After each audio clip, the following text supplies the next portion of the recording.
I'm gonna mute. I can't hear you guys.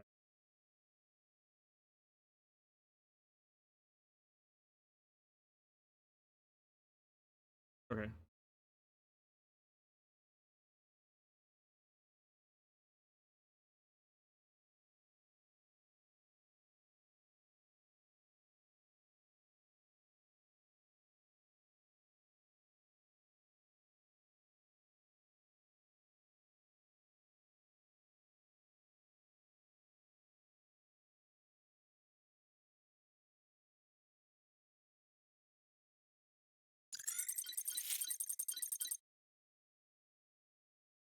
Here we go.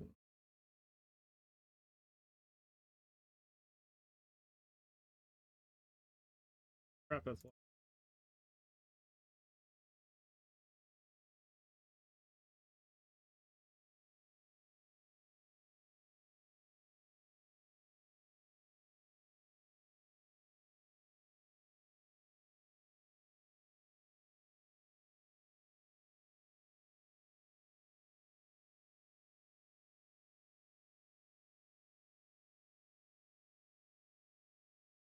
still loud.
Now my mic's not. Oh no, it's working.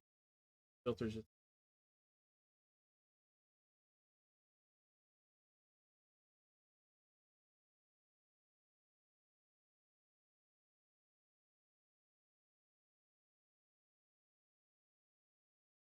That.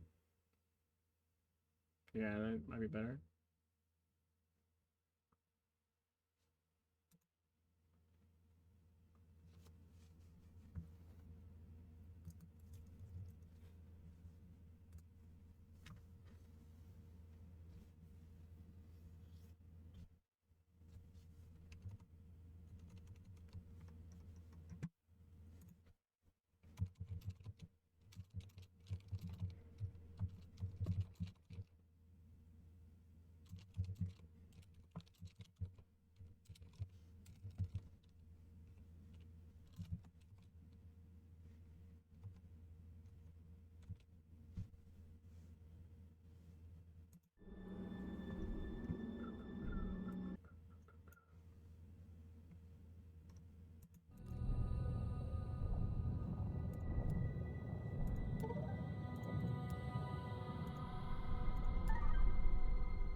Yo, we have faction missions. Let's go.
I'm not gonna have wings.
Oh, we got focus fire.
Pinker, how's it going?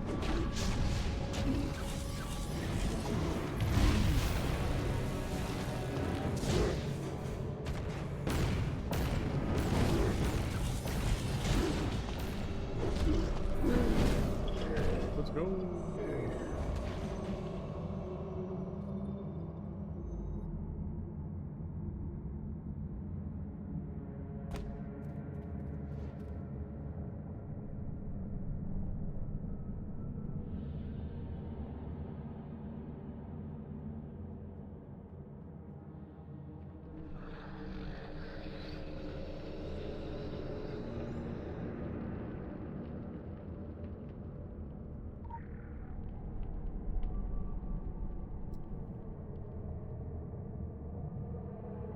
It should be fun.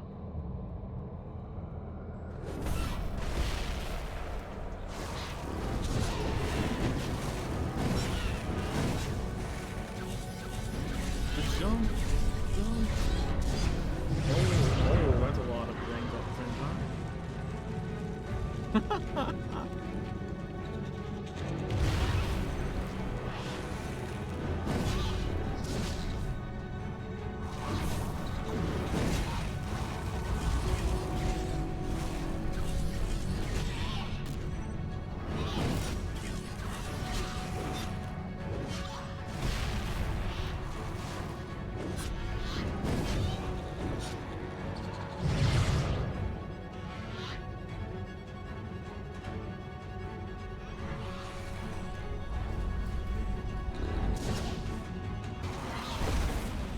What the ass?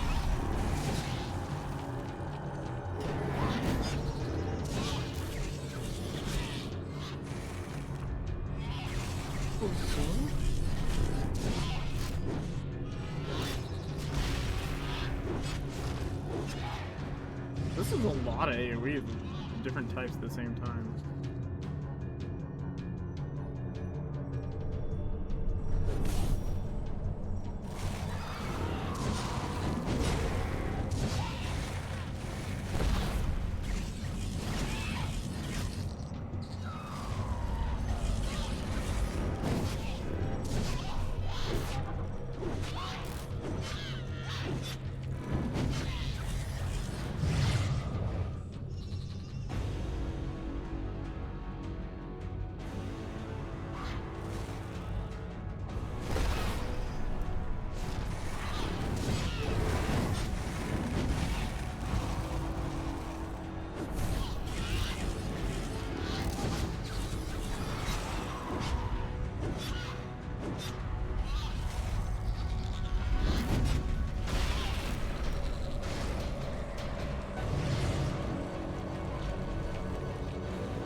Let's go.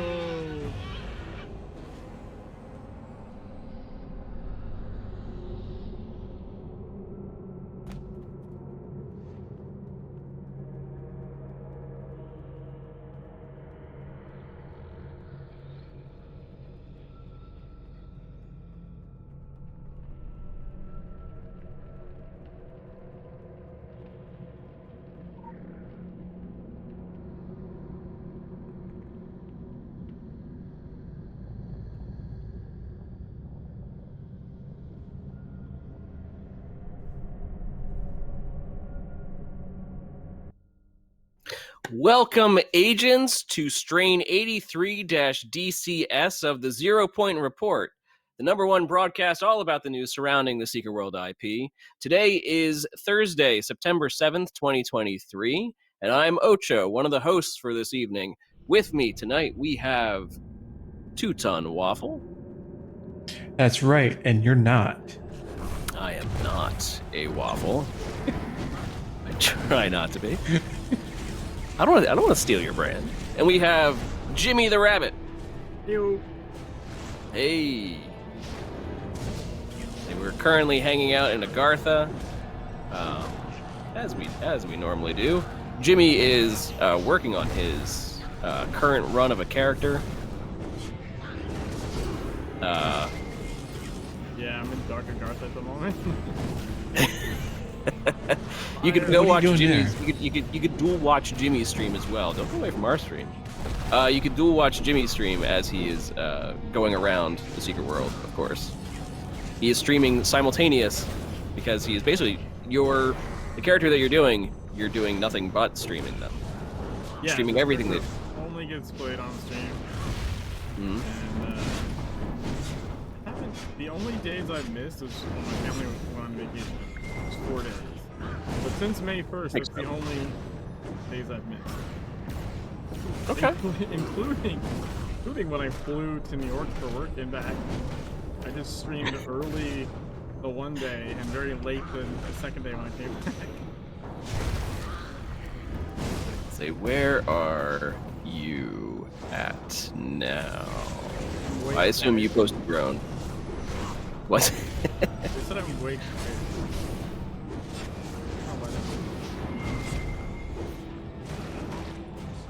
Oh, probably. I'm not sure. It's just because my mic isn't as loud as the audio coming in from mine. I turned you up a little bit, my end. I don't think that's the issue.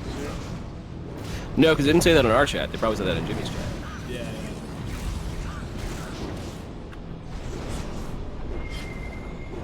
I think it's on my side. It's probably just my Chrome part's a lot longer somehow. Wonder. I could probably adjust that. Let me take time out of a timed Dark Agartha to go adjust this. I like that how on our side, Waffle has placed your stream in the upper right hand corner. Oh, nice. That's cool. That's very nice, dude. I love it. 4 minutes to kill Gatekeeper now. I don't have wings yet. Ooh, that might be a problem. I'll say, but yeah, you just posted. You're up to 482 hours played. Item power 1266 on your free-to-play Road to E17 character. On your 152nd stream. Yeah. There were some days where I did 2 streams, so I did like a 1 challenge stream. And then a regular one. Yeah. That's good numbers, man. Like I said, it makes me feel okay that it at least took a while for you to get to where my IP level is at. Because I'm such a game jumper personally, so Same here. Like, I can do maybe 1 to 2 months, one particular game. But Oh, I no, for need to me, jump for me, around. it's like it's not even worse. Like I No, I I'm gonna have to like give force 10 days. myself to do it sometimes. Like I'm gonna give for 10 days and be like, nope, I want to play Jeez, something else. healing. It's not good. I don't have 2 impairs.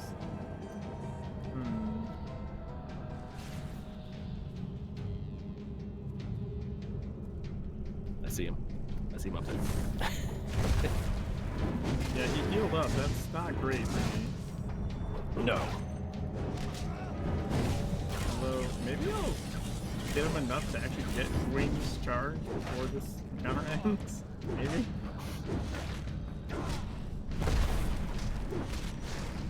I was like, but if you're joining us in chat, thank you for doing so. Joining us on this Thursday night where we're actually, hey, we could actually get 2 shows in this one. How do we feel? Maybe what now? We could get 2 shows in Whoa, this. whoa, whoa, whoa, whoa, What? whoa. Craziness. Let's not get crazy with cheese whiz, okay? Hey, this is just the first week of September, okay? Oof. We got a couple Try more not- weeks to try go. not- Although too much. we should have Equinox this month. We should. I did Should. not put that in the notes, but it's true. We should have the Equinox. Yes. I know this because my kid's looking forward to getting the sprint. That's all he wants. Nice. My kid just started kindergarten, so I have not started him into the school world yet. What? Soon, right? I figure it's more like 8 years old. Get him into it. I'll start him with the like I'll teach my kids that this is what D&D is, and I'm just gonna give him like the tabletop RPG book. Be like, this is what D&D is. He's gonna learn that first. Oh my god. And we're gonna be like, no, it's like high fantasy, and he's like, what the hell are you talking about? I'll He's- take fall damage. He's also really into my wife's been watching Dimension 20. Okay. Where they were like, playing D&D, and he started watching with her, and now he's like really into the idea of D&D, and I was like, Secret World role-playing game is coming. It's coming, yeah. soon. Yeah. Because he asked if he could have D&D for Christmas. Okay. I think it's really cool. I think because the concept of just D&D in general has always been just collaborative storytelling, which is it's just a cool practice. It really is. Like, you get to hang out with friends. You get to I don't know, play other powerful people. It's fun. And the fact Or you that can we're go seeing, completely like, this big off the wall resurgence crazy of it. too. So, What's that? or you can go completely off the wall crazy kind of characters. You absolutely can. Yeah. Or you can min-max, or you can just basically be like, no, I'm creating like, the most powerful character I can. Like, you could go either way, and both ways of play are just as valid as anything else. Yeah. Well, there are the few that are I'm the emo vampire, werewolf, supervillain that has an incredible backstory, but That's just power fantasy, man. No, that's just, I remember there was one time I went to a Renaissance fair out in Pennsylvania, the Pennsylvania Renaissance Fair. It's actually really good. It's one of the better ones I've been to, and it's out in Mount Hope Winery and Estate. So it's on a winery, which is a great start for a Renaissance fair. Sure. But I remember one time it was like, donate blood, and we'll give you like a free entrance ticket or something like that. And I was like, I haven't donated vampires? blood in a while. Why do you want my blood? What the hell is this shit about? what are you I don't gonna know, do with it? it was just like a Is business or pleasure? Hello. Which button do I press now? yeah, This sure, one? why not? Hello. I could lose a pint and be okay. Yes. It'll make the alcohol I drink more effective. Listen, I was young, and it worked. So, but I remember I was sitting there waiting to be like one of the next ones to give blood, and there was a kid sitting next to me, and he had also come to the Renaissance Fair, but he had like long hair, and he had like giant like Wolverine claws. Okay. And it was sort of like, and he says, I like turtles. yeah, yeah, sort of like super nerd. Like, I'm gonna go to the Renaissance Fair with like giant Wolverine claws, and it's just like I was like, I don't even know what the you know, how he came to that decision, I suppose but like the best of the new batch. there was a process, there was a way there, and I didn't like, you know, hold it against him or anything like that, because everyone there is a nerd to some extent, right? Like everyone there is nerdy. I used to be friends with a couple. There's a set of twins I went to high school with. You had to be someone. They were Your family guys, name had to be and listed in the registry. they were You were super. expected to have He history. wore a Superman. The sort of One of them history wore a that Superman matters. costume to I high suppose school it's a sign of the times for and no the pickle reason we other find than ourselves to in. do it. Blood Like no it longer wasn't a matters special quite as much day. as It wasn't like a movie. Even like a movie was premiering or something. It was like, I'm wearing my Superman costume today, and just wore it to school. Why not? Yeah. Well, I can give you many reasons why you shouldn't do that. We have received Yeah, now it's Actually- like, yeah, there's a bunch of reasons why you don't do that, but traders. It's in a car But places. nonetheless, The he was Illuminati have unfazed. no sense of style, I none think they at all. also had Star The Trek boys in the outfits, computer department or told me to uniforms, tell whatever you you want to they call are them. uploading the They were, information to your telephone. They were into Why it. we couldn't just and tell you where to go is beyond me. so it's I was like feeling just that, opposite. but it was like that concept of like, I'm gonna go to the Renaissance Fair and I'm gonna be Wolverine. Like, okay, man. Hey, we're all nerds here to a certain extent. And so so creating a character in D&D that's just like, I'm gonna be There this is a this security emo vault somewhere in the vampire vicinity. There might be that's something of gonna, use in there. you know, The tragic backstory. yeah. Okay, man. It appears You just want to be Batman? It's cool. No, man, my Batman. parents weren't shot. Listen, They were knifed. this reminds When in me doubt- of a mission I was sent on during when in the doubt, Great be War. Batman. Miss Can't be yourself, Plinthwood be and I Batman. had to douse all the gaslights and I mean, make what our other way way? through a Yeah. bunker in the dark. We actually very spells to surprised create that, a like, makeshift sonar. no Saved one's us from been falling into a orphaning bottomless kids to see if pit they can and make getting superheroes, eaten yeah. by- But that's neither here nor there. Chop, How can we chop. make this Now's tragic? the perfect opportunity It's to tragic get your enough. hands on the contraband Hey, Volmer, merchandise. welcome. That does sound like a Secret World sort of story. A secret organization that just kills kids' parents just to see how it happens. Yeah, I mean that's like if you look at every superhero, like their origin story is their parents It dying, appears right? this place Right. has been They just do it with infected random the animals. filth. So they're like, okay, so this kid, we're gonna kill his parents, but then make Those badgers things, cut them like down. They are long come out of past the. human. You really need to get Come to up- the come out of the Badger man. sewers. post-haste. So Oh, later no, on in I life, he has just- like I this just meant in but real can't life. even Ask, make badgers. ask my wife this question like literally earlier this week. I was like, I'm surprised inventory no one's gone psycho off the rails and done this, attempted to like see if they could make it happen in real life. Like people do enough other insane, messed up Yeah, shit. so there's enough insanity in the world where you're like, what if I try to be a superhero? Like, well, clearly someone's parents are gonna have to die. That's just the rules. Everyone knows that. You need to traumatize them enough to make that transition happen, and then traumatize them enough so that they become a billionaire. No, so specifically, that's what I'm saying. I'm surprised there's not just like a Well, it spat appears you of, have like, arrived too late. The black rich market parents goods are getting gone and our killed Illuminati as people agents try and wait. make the next Batman. What are you waiting for? I didn't say you should abandon all hope. You might Pretty By the sure way, you gotta I'm not have that encouraging canon that event. activity. Just FYI. Yeah, we're I'm not saying it. encouraging Yeah, that we- activity. We I'm don't just we saying, don't we condone if you We're just have those surprised thoughts. it hasn't happened yet. It's true. just like, you know. Hey, who says it hasn't happened? You know, some rich kid's parents get offed in an alleyway after going seeing a movie or a play in a sketchy neighborhood for some odd reason. There are lots of plays held in sketchy neighborhoods. Yeah. Yeah, I think that part is a little sus, actually. It's like, yeah, let's go to like this playhouse that's in the Actually, middle you know, of like. I can see that happening in New York City.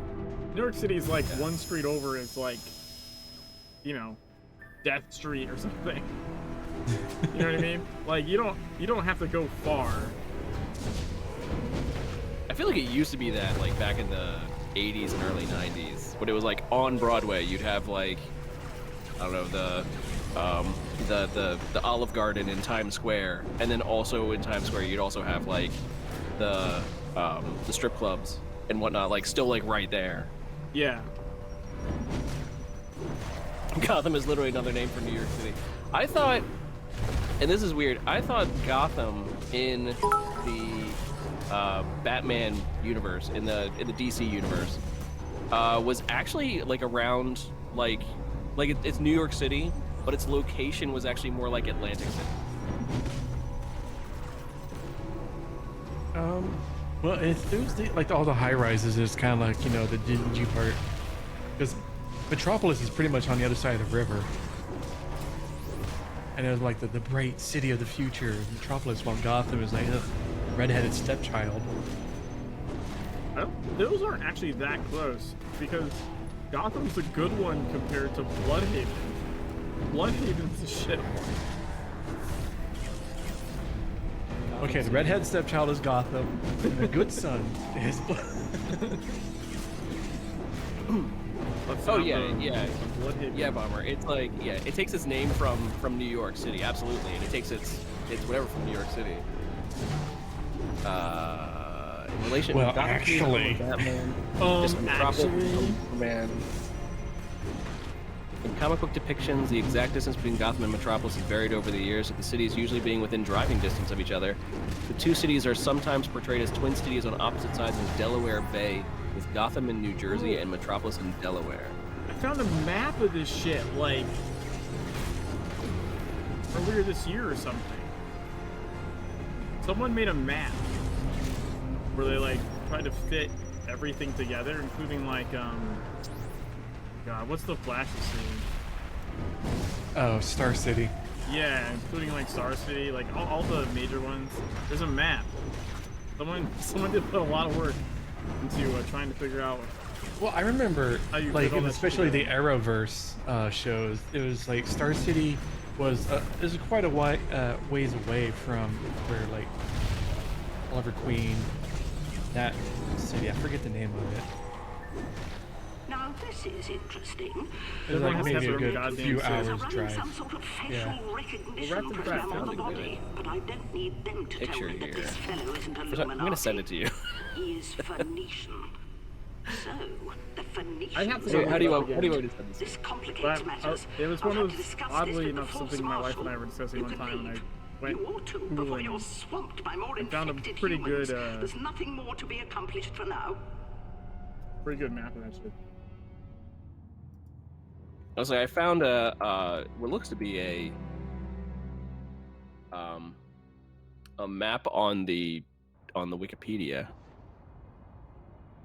from who knows what, Amazing World of DC Comics number 14, March 77, where they place Gotham City like across from Atlantic City. Yeah, in New Jersey, but in like I know New Jersey. There's nothing down there on Delaware Bay. There's like There that's is like now. that's like near Cape May. It's Gotham City. Well, I think because some of it, remember, like Gotham City had the whole like bootlegging tunnels for the boats and shit, right? Like, it's like a harbor. I don't know. Something about like its other aspects, like is. Yeah, and putting it in that part of New it. Jersey puts it on the Delaware Bay, so it has a big harbor. Yeah. And so does Metropolis. Hey, Joe. Weird. Yeah, because Gotham does have an actual harbor. You have the gangs, Falcone. I think Falcone owned or controlled that area. Pretty much controlled a lot of places in Gotham. I'll give you a ring next time we require your services. Go on, I'm not Different architecture? This is as I much think Oh, some it has of a its very, architecture stays the same. Well, it's I more mean- like gothic. Yeah, I was gonna say gothic. Yeah, that's how I would describe it. It's very like, you know, gargoyles and giant like falcons on top of I buildings. mean, even in what was those like the Batman and Robin or But that is the thing The, with the comics. campy is, type. Like, they they're just still keep very writing gothic them. looking. They just keep writing and reinventing them though. So like, they do It's get true. rendered like 5 billion different ways over the years. Yeah.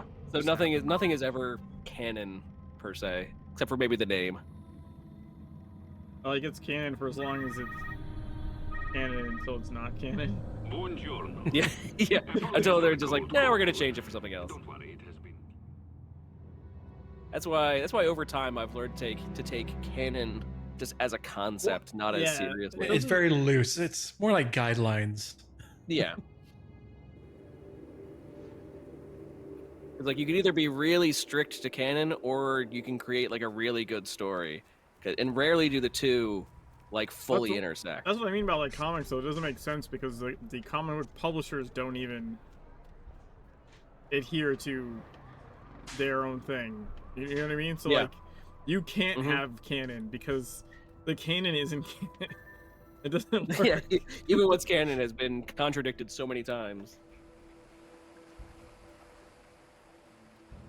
So I thought, yeah, here I thought it was Gotham was like, oh, it's gonna be around Atlantic City. I didn't expect it to be like on Delaware Bay. Distinct lack of And Metropolis is just in Delaware, just Baltimore. No, it's Maryland.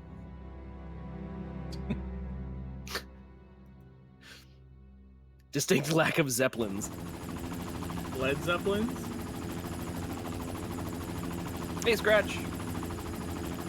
Howdy, howdy. Mr. Fandango. Unauthorized access to Yeah, definitely need more. Yeah, there Zeppelins. was. Yeah, in Batman anime series, there is Zeppelins. Oh, that's what that means. I was like, what is abbreviation? Beat was he trying to say when you try to say bats? Bats No, Gotham. there's just a bad spelling. Like, Mom, you need Bats is to Gotham. change out your autocorrect. Bomber is on such close terms with Batman. They call them Bats. Mr. Bats is my father. My friend Bats.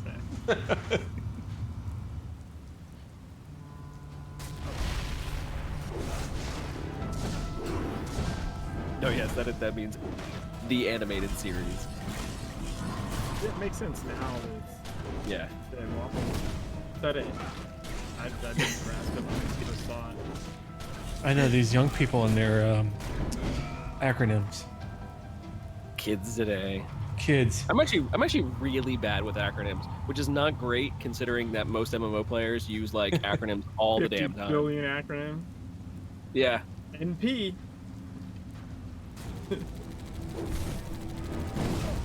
That was an acronym. It was. NP is for no problem. No problem. But like I remember I had trouble with it even back in like the days of playing like Warcraft. They'd be like, oh, we're doing HCF PD. I'm like, I don't even know. Stop. Just I stop. love how like we have 2-letter abbreviations for like most stuff in Secret World, except Yep. City of the Sun God, which is CTOSG. And you spend more time trying to decipher it. You're like, what? See, what? See, that one I can get. That one, like the longer the Yeah, acronym CO, is, wait, easier I can get. COTSG? Maybe I said that wrong. Well, someone's like, I- oh, we're either just way, doing HF. I'm like, what the hell's HF? That's Hellfallen, that's easy.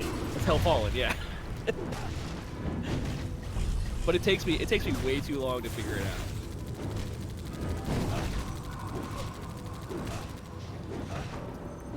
What it said, DCAU, DC Animated Universe. But I don't actually recall if Gotham is still the same as it was in Batman the Animated Series. I didn't know you were such a aficionado. This is actually a topic I know nothing about.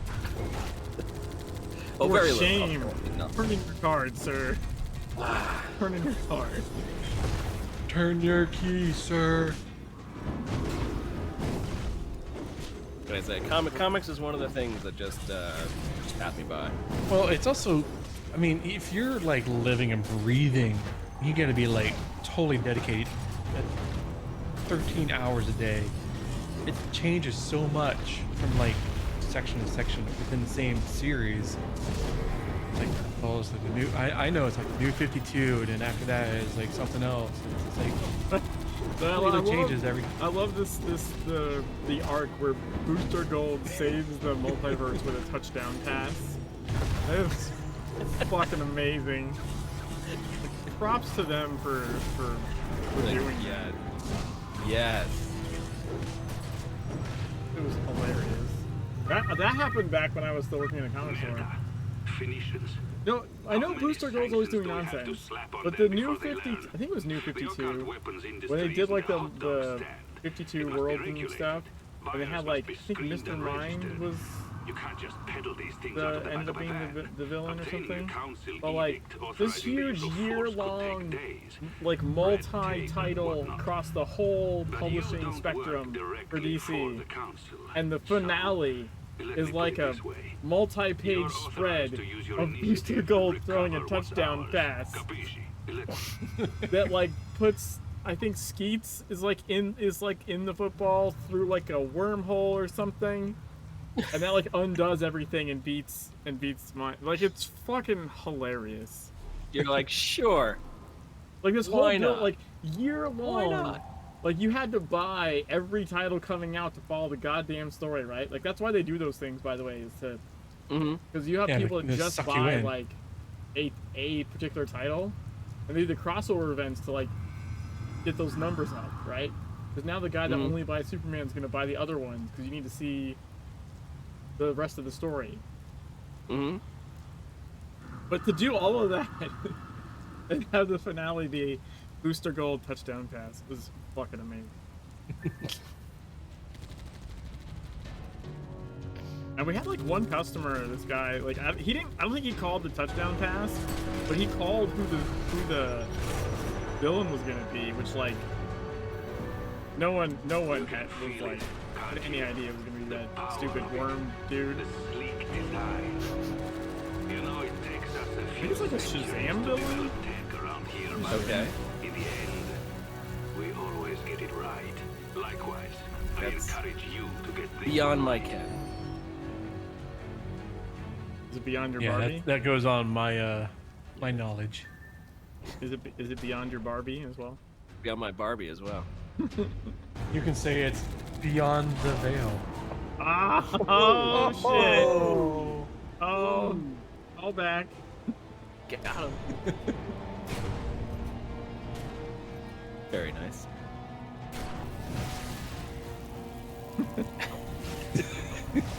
I was playing that Flappy in my head. I'm like, should I go with it? Yeah, why the hell not? Let's go with it. The Flappy Raid? It's a Defiled. Okay. AD. Yeah. No one ever called it AD that I recall. I know It the was just card Flappy Raid. It might have been, someone might have called it Agartha Defiled. I never remember anyone using the acronym AD, that was what I was saying. What was the acronym in Secret World for the, like, doing all the bosses, doing like getting a group to do all the bosses in a row? You did like 12s, 18s, 24s. Yes. That thoroughly confused me for a long time. Yeah. Who wants to go for 18s? Yeah. Which literally just means 18 bosses. Like, yeah. All that number was the number of bosses. So 12s was just like 2 dungeons. Because it's 6 and 6. Right? And like 4 dungeons was 24s. But I think 18s... Was 18s because you skipped certain bosses? I'm pretty sure. I have no idea. We just called that shit Eidolon. I don't remember anyone calling that thing anything other than Eidolon. Yeah, but 18s Island. wasn't like 18s all the time. It would be like 15s or something. Or 17s.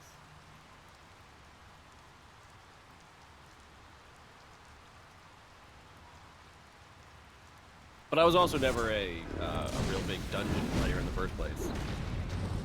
So that just blew me by. But sometimes it'd be like, yeah, oh, you know, HR, blah blah blah, and I was like, I don't even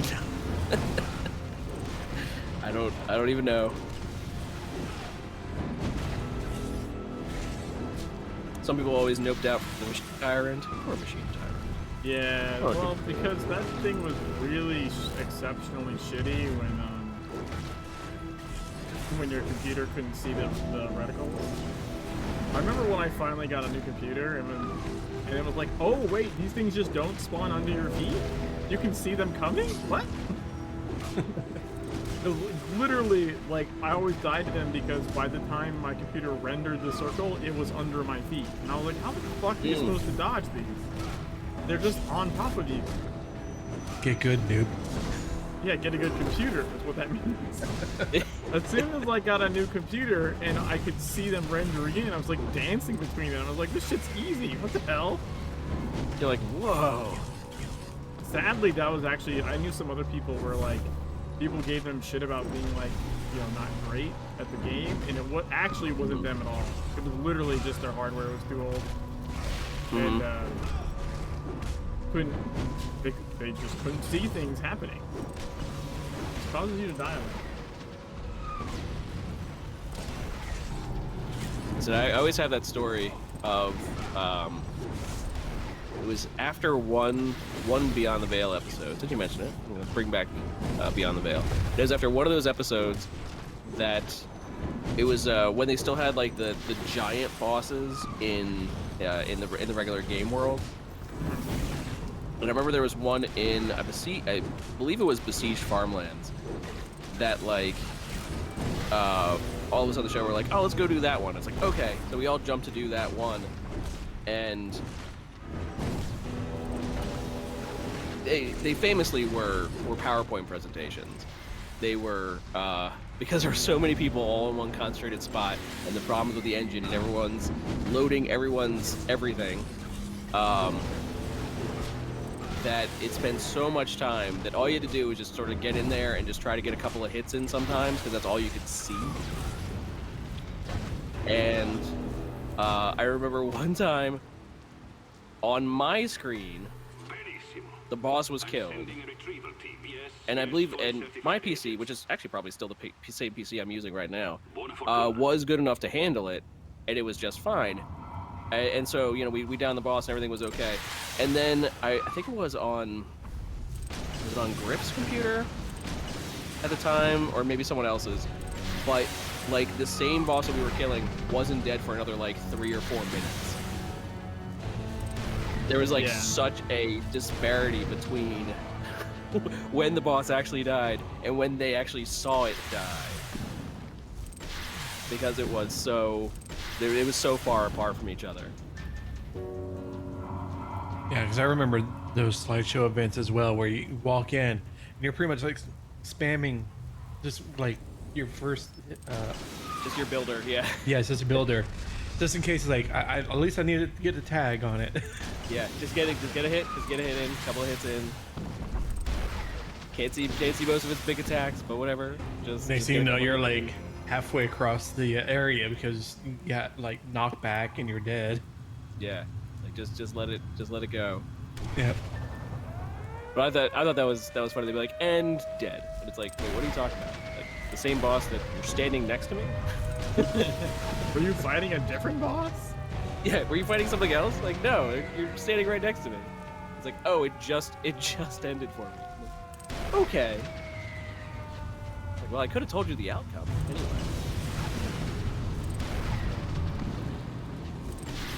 Yeah, all that shit was that's like the all way. of this kind of shit.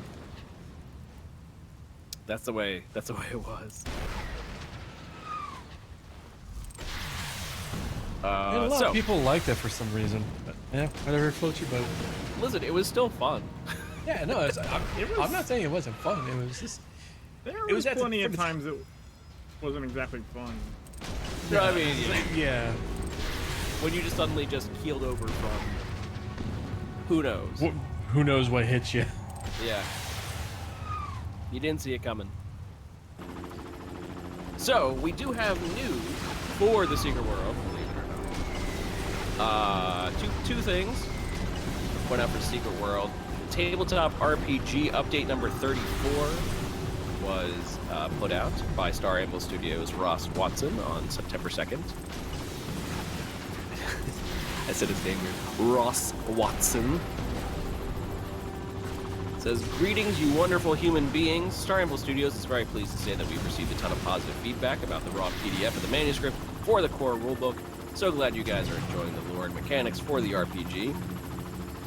Layout progress. The core rulebook is currently undergoing layout. We'll let you know once we get everything set up for the final PDF, but it is underway. More double-checking the process, and it looks like the book may be a bit bigger, meaning more pages than we originally estimated. We will definitely keep you posted. Editing progress. All the stretch goals are fully edited. Our editor, Jess Medberry, has been awesome to work with, and she's knocked out all the text like a true professional. Basically, everything is done being edited, and we can cross this one off the to-do list. Art progress. Most of the art is done. The layout process may reveal some areas where we need a few additional pieces to really make the book look sharp, but the process is well on its way, and we are not anticipating any problems. We are planning to show off some more completed artwork at the end of the month. See below. And stay tuned. We are planning another update this month, aiming for the last Saturday of the month, and sticking to the last Saturday going forward for the most part. So stay tuned, and we will have more info for you on the progress of the project. Once again, thank you all so much for helping us make this project go from idea to reality, and we're very excited to get the final PDFs ready for you to enjoy. So they're well on their way. Our last episode, we talked to them. We had them on the show, discussing all about the raw PDF, and yeah, there's been a lot of comments I've seen. But overall, still relatively positive stuff. I haven't seen too much really negative. I'm sure there's the inevitable, like, didn't understand it's a raw whatever and freaked out. Right? Yeah. It's like the people that get into like alpha testing and they're like, this shit sucks. Dude, you joined the alpha. What are you talking about? So yeah, Farmer says they have a heap of feedback ready for him. Yeah, I haven't heard when they're saying like, okay, because they're like, don't freak out, don't like bombard us with feedback. Hello? Oh, for Christ's sake! Maybe I could ask them that. Maybe be like, hey, when is it okay to give you guys feedback? Back in Temple Hall. This is an order, not a request. When do you want to know? Wrap up whatever it is you're doing and find your way to Agartha. I expect to see you back here before I have figured out. They originally said to wait till they have the layouts done. They're right. Yes. This button? I mean, that makes sense. The layout is going. I feel like it's gonna be hard to see. Also, I have a feeling a lot of stuff might get adjusted during layout. You know what I mean? Yeah. That kind of just makes sense to me. Like when you're gonna lay it out, things might get tweaked or formatted or changed. So, like even when I felt like I was reading it, there seemed a lot of like duplicate information. Like stuff was said multiple times, like the same things. So it's like, yeah, I can see them in layout basically trimming that down. Right, because now you're gonna be arranging it and going, well, wait, I don't need this, or we can, we would have put a badass picture there. Yeah.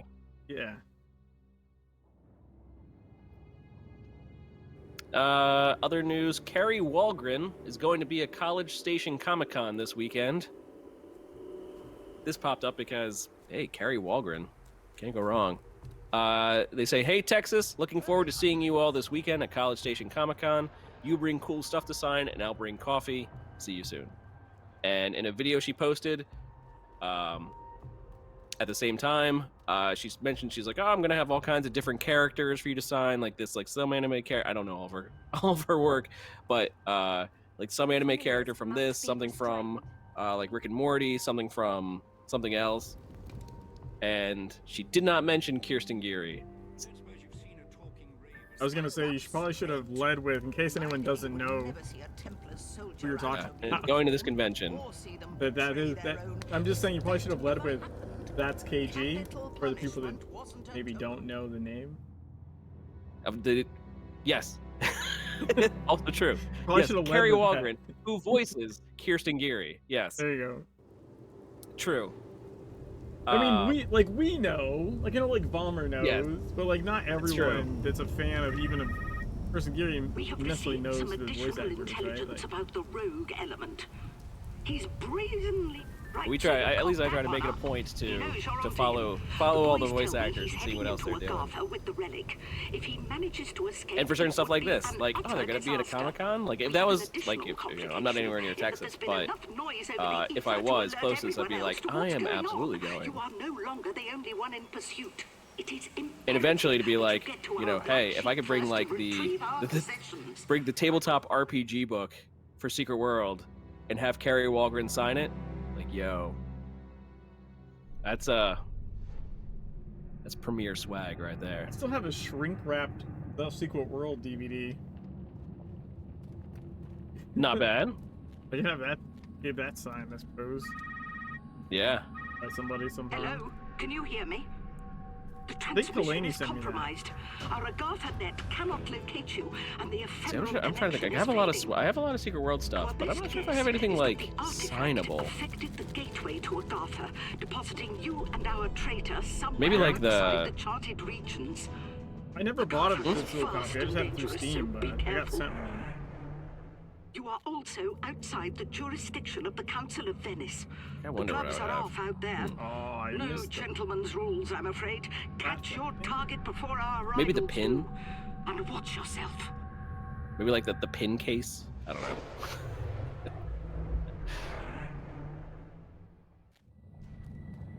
But I just think that's cool that she's going to a convention. And how cool would that be to be like, oh, Carrie Walgren, voice of Kirsten Geary. Could you sign something Kirsten Geary? You bring a Nickelback CD. That would be Deep cut amazing. I would do that. I would 100% do that if I was anywhere Like, near you there. sign this, and also this Nickelback CD. She'll be like, what the heck are you doing?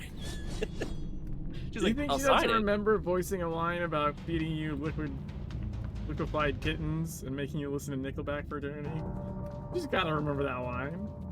She might. She might, it's true. That would be hilarious.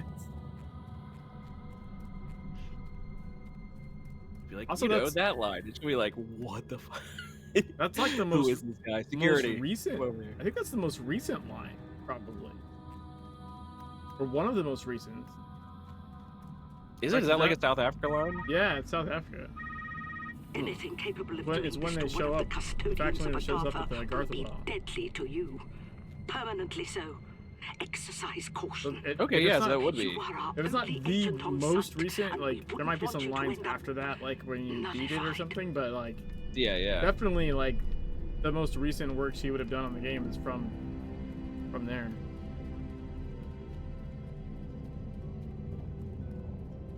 That's such a killer line. So she might. So she might remember. Be like, yes, I know that line. it's ingrained in my brain now. This guy in a top hat made me say it.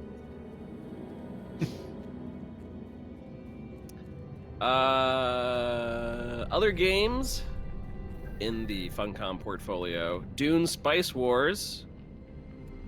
On their official Twitter account, they announced that Dune Spice Wars will be releasing out of early access and officially launching into version 1.0 on September 14th. A bit of notables from the FAQ. How much will it cost? So the current price for the game is $29.99, but will rise to $34.99 upon the launch out of early access. So, if you buy it before then, it's going to be $5 cheaper. How big will the download be? The game client is likely to be around 4 gigabytes, which is itty-bitty these days. Yeah, right? Fit that on a USB stick. I'm actually very, like I love old school games, because part of the old school games was that they had to they were constricted by the media itself. They're constricted by the floppy disk. When you start getting into CDs, it started to be like, there's a little constriction there of the CDs, but it was mostly like in the days of like floppy disk. And it was like, how much could they put onto the floppy disks? Because you had hard limits. Yeah. Even when you started going with multiple floppy disks, you still had I was those gonna relative hard say, limits. it's like, how many discs can you fit inside a box that can Yeah. fit on a shelf? Yeah, it was out how many discs, because each disc cost you to produce it a lot more. So you had to be, so there was very heavy restrictions, and they just became like so creative about how they were able to fit like bigger and bigger games onto relative floppy drive sizes. And so sometimes it always impresses me when someone can put out a game and have it like stay under like 5 or 6 gigabytes, and you're like, there's so much in this game, and the package is relatively small compared to what everything else is. That's what she said. Oh. Oh. So like when they're coming out with this, it's like, okay, it's 4 gigabytes. Like 4 gigabytes is it's tiny. Like that's tiny enough where you install it and you have it on your hard drive and you have no reason to ever get rid of it. Because you never think like, oh, I need to free up space of 4 gigabytes. No, you always need to free up space of like 50 gigabytes. That's why I've had like hide and shriek on my drive forever, and it's just not leaving, because it's actually, that game is has always 3.14 gigabytes, which I always thought had to be on purpose. Oh, 3.14. Mm-hmm. 3.14. Yeah. Like it's always been exactly 3.14 gigabytes. And I'm like, is that on purpose? It feels like it's on purpose. They're like, we could add more to it, but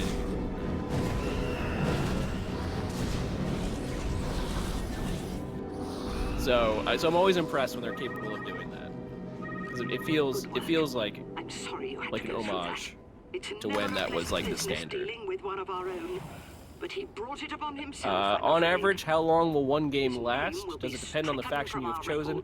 They say depending on your strategy and the chosen difficulty. For a newer player, games can generally last up to 2 to 3 hours. That being said, with much of our community now fully familiar with the game, we've seen this go as low as 30 to 45 minutes. It's time to come home. How many houses are available to play? Upon release, there will be 6 factions available to play, with House Atreides, House Harkonnen, House Carino, the Freemen, the Strugglers, and the new addition for 1.0, House Ekaz? I don't know how to pronounce that. Rounding out the roster. Each faction has their own playstyles, traits, strengths, and weaknesses, lending a unique flavor to each match based on which faction you choose. Is there a campaign? The game features Conquest mode, which acts as a campaign for Dune Spice Wars. In Conquest, players take up the control of one of the major houses and fight through a number of unique scenarios and situations that will encourage them to utilize every system at their disposal in order to progress. With procedural maps and scenarios, random perks and challenges, famous characters and houses, and a different experience every time you play, Conquest offers unprecedented levels of replayability and immersion into the Dune universe. Is Dune Spice Wars a movie adaptation or a book adaptation? They say Dune Spice Wars is not a direct adaptation of any one singular source. It is our envisioning of this universe and its characters, so certain aspects may differ from how they are portrayed in particular sources. While we try to focus on the books first and foremost, we have drawn inspiration from numerous sources such as the board games, movies, TV shows, and extended Dune universe in the design for the game. Have you taken any inspiration from previous Dune games for this title? They say we've played all the Dune video games, Dune 1 and Dune 2 especially, and all board games as well, so there will be some influence. That said, Dune Spice Wars is very much its own game with a unique take on the struggle for the control of Arrakis. So, nice. They're finally coming out of early access, and I still have yet to really play it. Yeah, I haven't Conquest played mode it looks in a fun. while either. Yeah. But I was sort of waiting for them to have a campaign because they promised that when it first launched. They're like, we're gonna have a campaign mode. We're gonna have a campaign mode. So their campaign is basically this conquest mode. Okay. So now they got that out and they're releasing with 1.0. Now I can see giving it a real shot. You carried yourself with grace and dignity, and a certain. I mean, that's what it did with Miss Plimswood was it Conan Unconquered? Unconquered, I think. Yeah. Yeah. And that was basically like, what was that campaign like? It was probably like this. It's just you going through different maps, right? It's just that there's some kind of like narrative that gives you a reason to do the next one. Yeah. Well, You know what I mean? Like, didn't they release like pages of the comic or something? Oh, maybe. Yeah, it might have unlocked some stuff. But I mean, even the map itself, or like the mission, right, had some kind of like, you're going, like you did this, and now you're advancing on this territory for whatever reason, right? Mm-hmm. There was some kind of narrative rather than just I'm gonna play a map just to play a map, right? Like, although realistically, you're just playing the map to play the map. It's just giving you the barest of like, carrot excuses to like get. If you get the next one, you get the next dot on the map showing that you went forward. But realistically, sometimes that's all you need. Like, sometimes you don't need much. If it's like the number goes up, fun enough to do, then just giving you a way to see that what you did somehow progressed. Even if it's literally just dots on a map, we won this battle, so we've advanced into this region now. Like, okay, cool. I think they did add when it comes to RTSs and procedural RTSs, sometimes that's all you can do. Sometimes. Yeah. I mean, that's all like that's all basically like the original Warcraft was they didn't even put real much story into the actual maps themselves. They just sort of had like a scroll at the beginning of being like, hey, here's what you're gonna do. Dude, the very first Warcraft, I played like the demo for like a few minutes. Okay. Couldn't figure it out and then left, uninstalled. Had nothing to do with it for like 2 years. I had never run across a game that had like Fog of War before. Oh yeah. And I was like, why is everything pitch black? And I walked a few spaces and then something killed me. And I was like, this is fucking stupid. And I'm like, out. Like, I had no frame of reference for that style of game and like what you needed to do.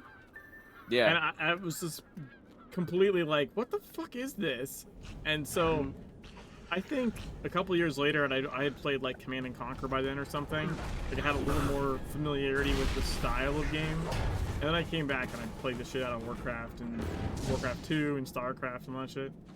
But I still remember my very first experience was the lone little dude in this pitch black, with this patch of grass in front of him, and I walked a few steps, and then something just killed me that I walked into. I never even built like the first little farm or anything. Farm or something, Yeah, nothing. I just died in the darkness. And this is annoying as fuck. I'm out. I'm done. And then as soon as they died, like the darkness just came and like swept them back over again. Yeah. But again, like, I just hadn't ever played a game of a similar style. So I didn't understand like the Fog of War concept, where like you have to explore to like uncover the map, and then you need to do it carefully at first, and not just wander off in a direction. Not just take your collectors and just shove them into Dude, whatever. I had one guy. And then just like insta died.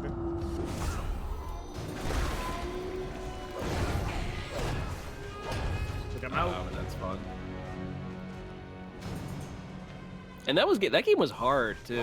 Like, well, maybe not so much the base game.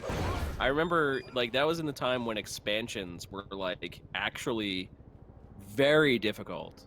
Yeah. They're like, oh, I remember like what? I think if it was you want more, it Warcraft means you 2 want it to be harder. That's how that was translated. They're like, oh, you want extra levels? Here you go. And they like beat the crap out of you in those levels. But beating them felt so good. Well, I think the assumption was not that you wanted more of the same. It was like, oh, that wasn't it hard enough for you. Yeah. If you want more, you must want hard. It's not just that you wanted more. The thought process was, if you beat all those, that must have been too easy, right? Mm-hmm. It was like because even in the beginning of the game, they went up in difficulty. So we're like, oh, so if you want more levels above our hardest difficulty, the hardest map, well, we can give you just keep going up. Yeah. What game did I play? I think Wing Commander. I think I played the original Wing Commander, and like those were pretty tricky missions to begin with, because well, you were working with a very very basic system of flight, but also like so the difficulty there was just sort of, you know, maneuvering the actual mechanics of the game itself.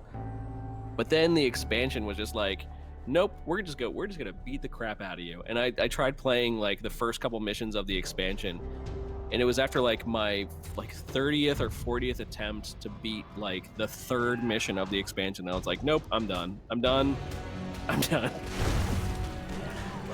Like I tried. That's a lot. I tried. Never give up. Never surrender. I was like, I'm just not good enough. By Grathor's hammer. Did you use the console? I was like, what do you mean by console in this instance? Because I believe it was released on Nintendo. Maybe you just need to be consoled. Did I use the right? Did I use the console? Initiating. Like I just needed someone to console me after. That's right. After failing. Just want to come over and be like, "You tried, man. You tried." It's all right. Get some Ted Lasso up in here.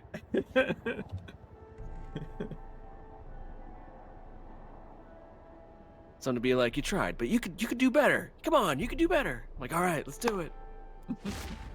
You're all, nope, I was right the first time. That's right. All right, 50 tries later, and I'm like, nope, I'm good. I'm out of practice. I'd have to restart the game from the beginning to even get myself back into practice. Welcome to the Jingle Clan. It has been too long. He's like, you're right. I'll just move on to Wing Commander 2. There's like 7 Wing Commanders. It's fine. How is the Hey, Sharky. Richard? Howdy. Hey. Hello there.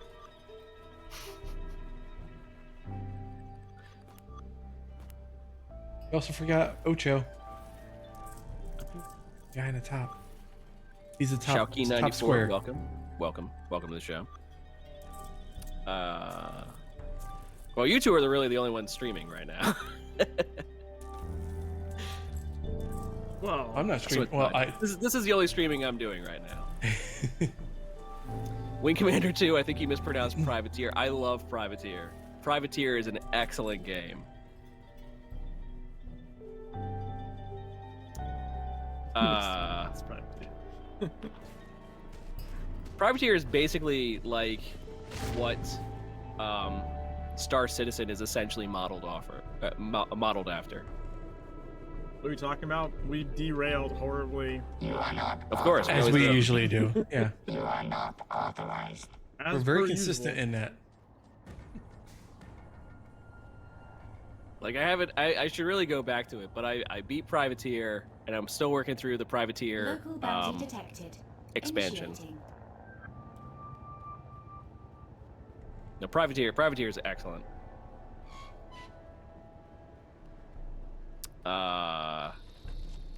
It's like what's the game? Elite Dangerous. It's like Elite Dangerous, but Elite Dangerous basically you either focus on combat or you focus on like trading. And Wing Commander Privateer, you basically do both simultaneously. And it's like that's a lot more fun actually. You're like, I can trade and beat up a whole thing, like beat up a whole bunch of other ships simultaneously. Like, where do I sign up? Talking of derailing, 300 hours on BG3. BG. Wait, hold on. Baldur's Gate. There you go. Let me check. You got my Let me free check time. my hours. Are you playing it too? This is why I'm not sleeping. Because I'm doing this run and I'm at And Baldur's Gate.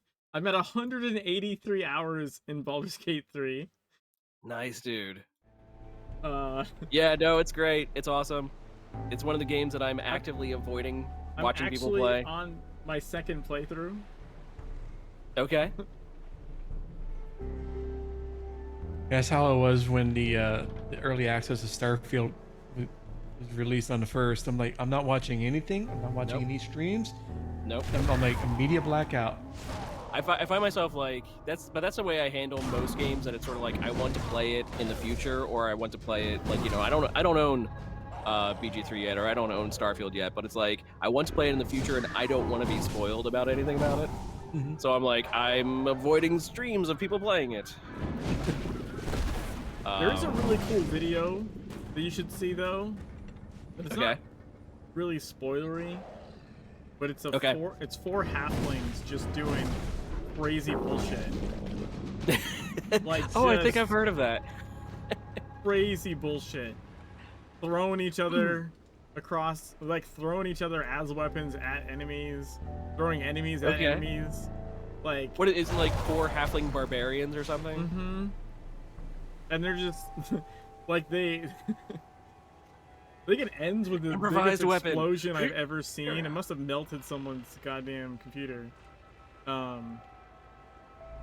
Fantastic. But yeah, it's just them doing like really dumb, like shit. It's really funny, and yeah, nothing in it's like really like spoiler. I try to combine those two words together. It doesn't work. Spoiler. Spoiler. Spoilery. Yeah, Spoilery. It's not spoilery.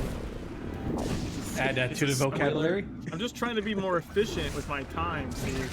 I'm just compound the words. Spory. Oh, with the Starfield, it's like I've also been playing No Man's Sky.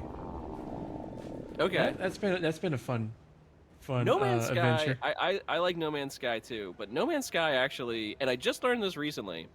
No Man's Sky does have sort of like it has a secret world vibe to it. In a way, it's very much a like cosmic horror sort of situation going on in No Man's Sky. And I found this out before No Man's Sky launched. They had an ARG, just like Secret World has had, done by Allison Smith, the same people who have done ARGs for Secret World. And the ARG for No Man's Sky was essentially like how it like started on Earth as basically a giant simulation.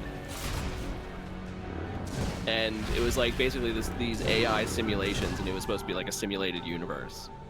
And so that's how basically the story of or the ARG for No Man's Sky started as, done by Allison Smith. So it's like, oh, okay.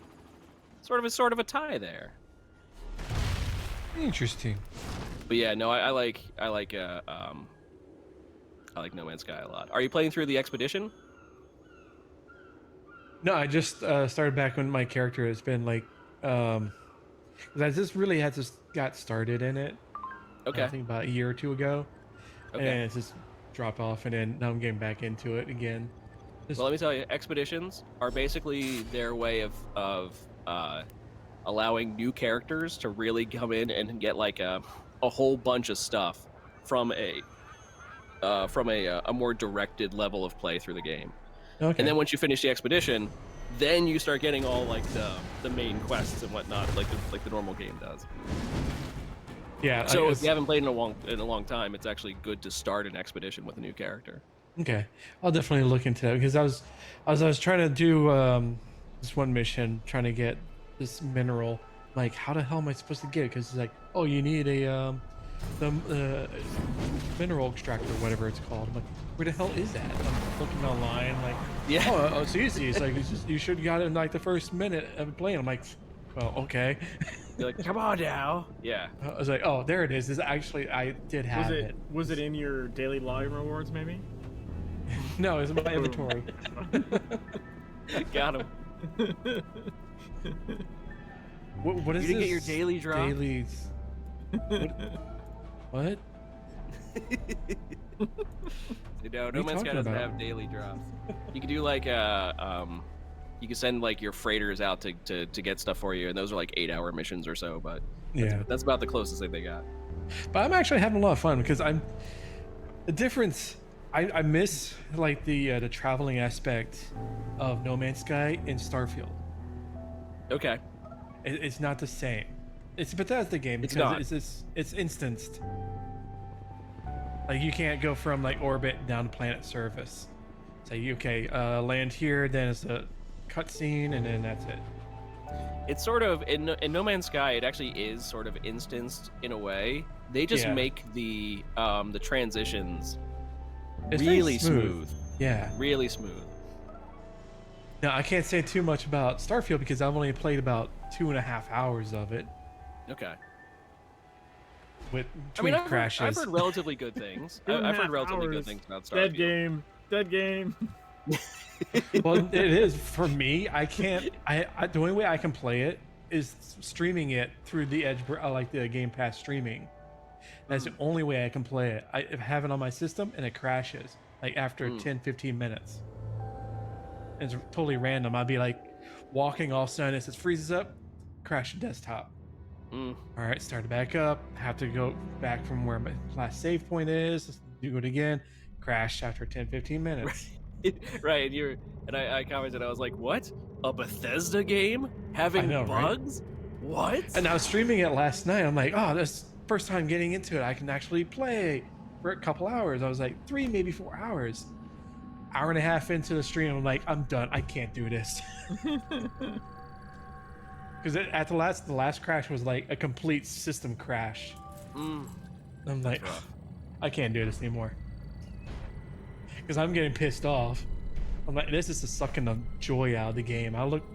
Over a year wanting to play this. I'm like, damn it. Well, I would say hopefully they fix it, but simultaneously, there are still bugs in every Bethesda game. Skyrim came out like what, 12 years ago, and there are still bugs in that. They're like, nope, we don't care.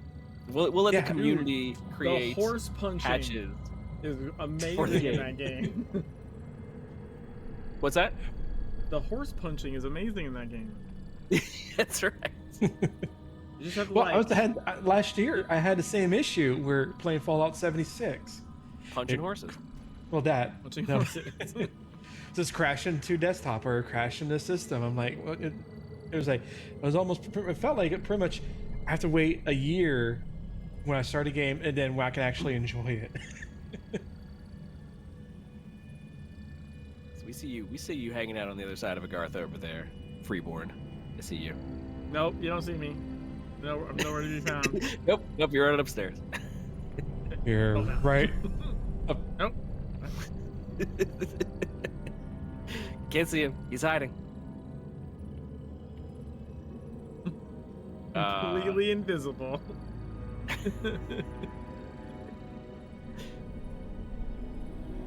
So no, I hope you get that figured out so you can actually play it, because again, it also looks cool.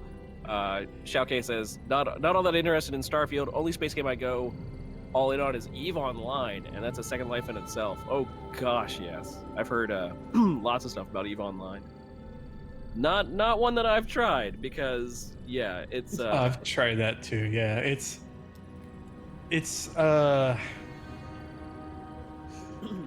I've heard Exactly, Jimmy. space is accurate.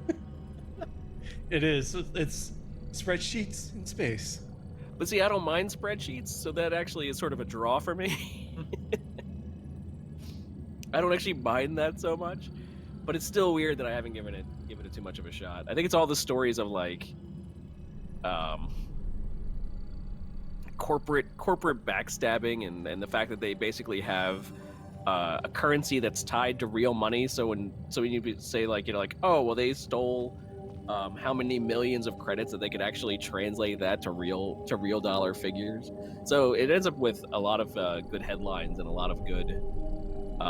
Yeah, EVE Online is less video game and more spreadsheet simulator. Jimmy, where the hell did you go? You are like disappeared. I'm there. It's on like a 10-second delay from you. No, I haven't moved. I'm right there. I know, but I can't see you. The fuck? Yeah, you're like completely gone. I know you're there. Wait, Wait. do you see me on the floor? Maybe. Let me see if I can. Oh, what? Yeah, I see you're on the floor. Yeah, you're on the floor. There you go.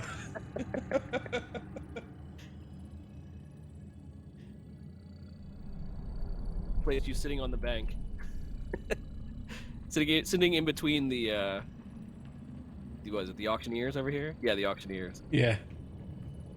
Yeah, that was my guess.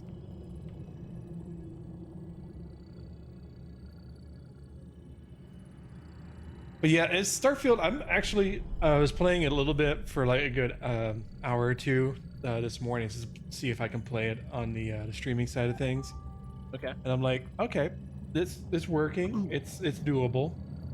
I mean, it's not as pretty as it would be if it was locally installed, but it's doable. No crashes. Okay. So I'm actually having fun with it. I'm starting to get back into. I'm like, okay, I can do this now. Yeah, and that'll be another game that I pick up eventually.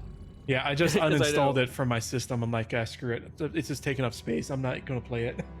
Because I know if they do the same thing that they did with Skyrim, basically, that it's going to basically be like 10 years from now they'll have like the extended edition with this and with that and with this expansion and that expansion. So I'm like, I'll give it a little bit of time before I pick up Starfield.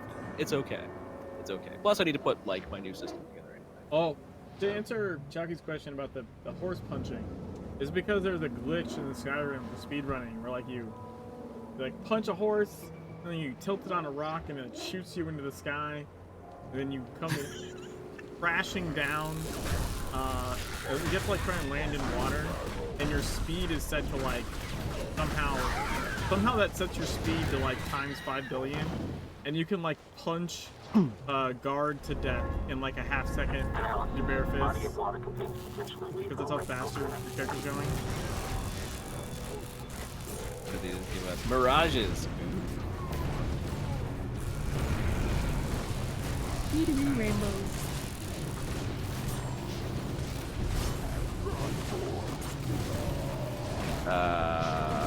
Yeah. The whole tied to real world currency is mostly because you could buy the premium currency from other players using in-game money. Yes, same as Secret World. Same as I believe Warcraft has that now too.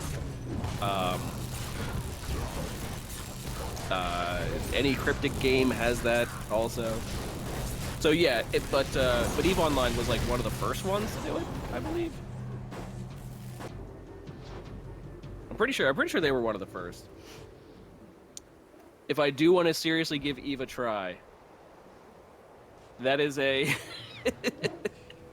I feel like yeah, that's a big if at this point. I feel like if I would have wanted to really give EVE Online a try, I would have already done so by now, to be honest. But thank you for the offer, for the referral link.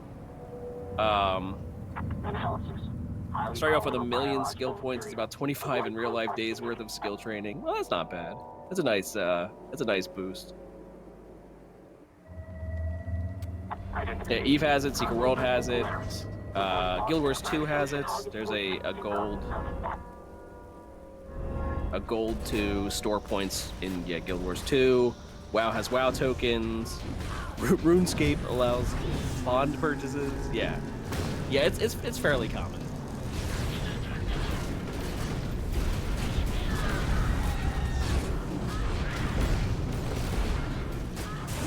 It isn't really a bad thing.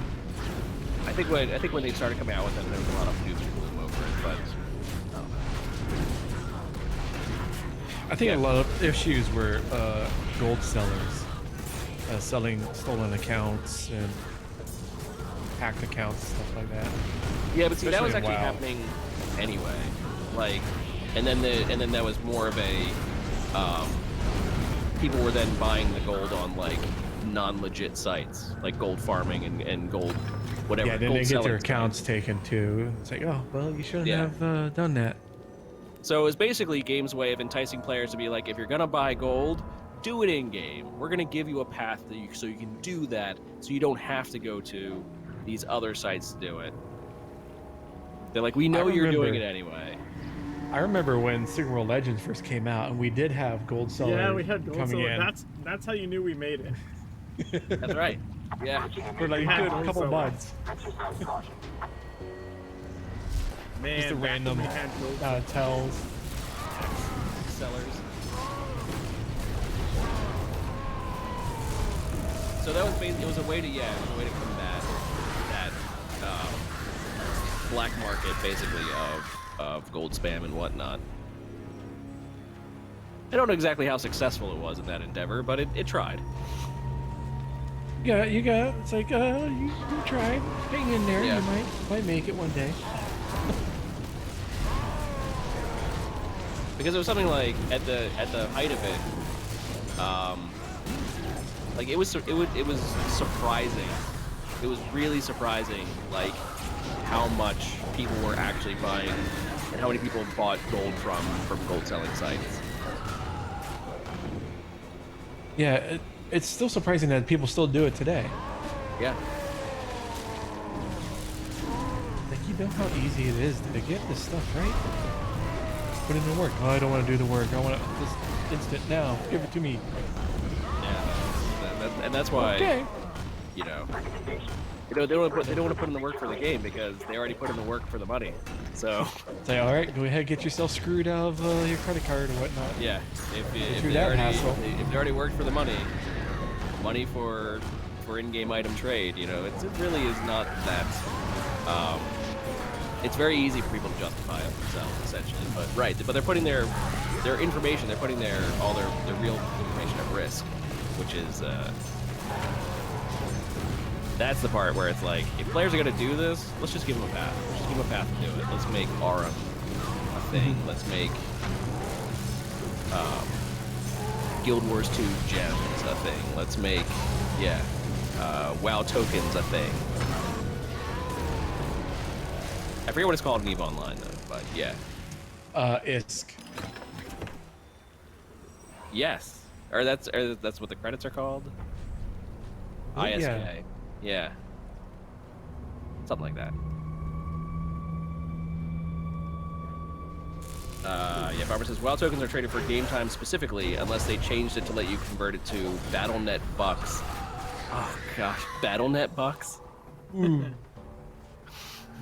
That's a that was a memo that should have been or a meeting, or that should have been an email. They could have worked on that name, yeah. How about we workshop it a little bit longer than 5 minutes? Yeah. What do we call it? How about BattleNet bucks? All right, George, you got it. Yeah, can we choose something else? Yeah. Anyone else? Anyone? Bomber, No? stop typing. Done chat when you're in the dungeon.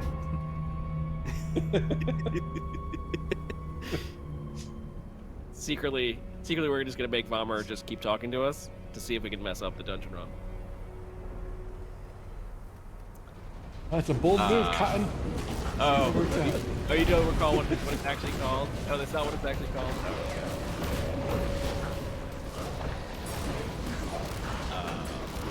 Called it bucks for alliteration. It works. Some people speculated it stands for Interstellar Credits of ISK. CCP have never actually confirmed or denied anything. Oh, it makes me. Oh, what does that remind me of? Like Wi-Fi. I think it reminds me of Wi-Fi. Because if you ask people, they're like, what does Wi-Fi stand for? Like, we know what it is. What does it stand for? What does Wi-Fi stand for? And I think they said like a lot of people will turn around and say, "Oh, it stands for like wireless fidelity or something like that." That doesn't necessarily make any sense because It's like fidelity is wireless like a internet level of quality, and when it comes down to it, functionality. it doesn't mean anything. Wi-Fi. They didn't make it. They didn't make it to actually stand for anything. They just called it. It was just like a marketing name. They're like, we're just gonna call it the Wi-Fi. You know, I mean, I think the basis your is mama. still wireless, right? It is Well, wireless. the basis is still wireless, yes, but the phi part actually doesn't mean Yeah. anything. Maybe it's like science fiction, like sci-fi. Maybe it's just wireless fiction. Wi-Fi. Yeah. It could have been, yeah. Could have been they just took it from like, yeah, you've heard of sci-fi. Well, this is futuristic. It's Wi-Fi. Very much. I'd believe that. Yeah. But yeah, WoW tokens you buy with real money, selling game for gold, or buy for gold, convert to game time. I don't know if they let you redeem it for Battle.net-wide money or not. Even when I played, I never had enough gold for a token. I don't know. I think maybe you could have at one point. I think I remember someone being like, oh, I earned enough to buy like an expansion, or to buy, I earned enough to buy another product or something like that. So maybe you can. I don't know. Another one I'm not up on is my Blizzard coverage. That I would allow for you two to better know. Well, it depends on what Blizzard game. Like Overwatch, I'm okay See, with. both of you play Overwatch, right? Yeah.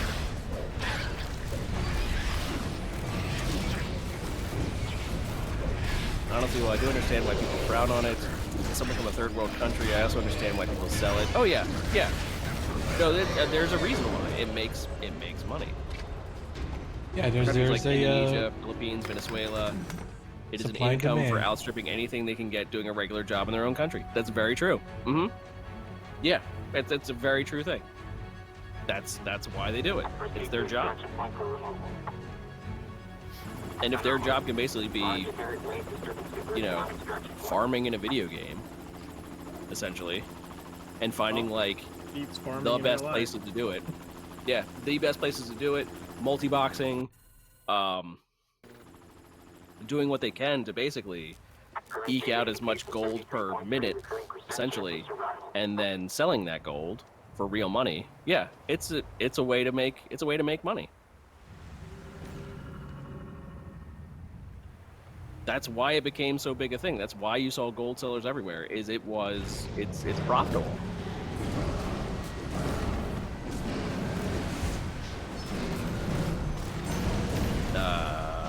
For example, I have a decent job. In fact, in my country, I'm considered upper middle class. Nice.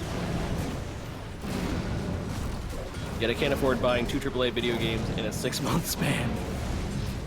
Also understandable. You know what? A lot of people in this country can't do that either. They can't do it, but they still do it anyway. It's called credit cards. It's like Yeah. free real estate, free money. It's free real estate. That's future you's problem.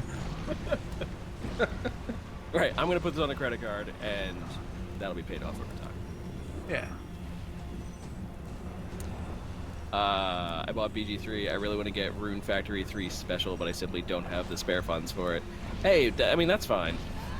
Like I'm not one to buy new games when they come out specifically. I'm not a giant.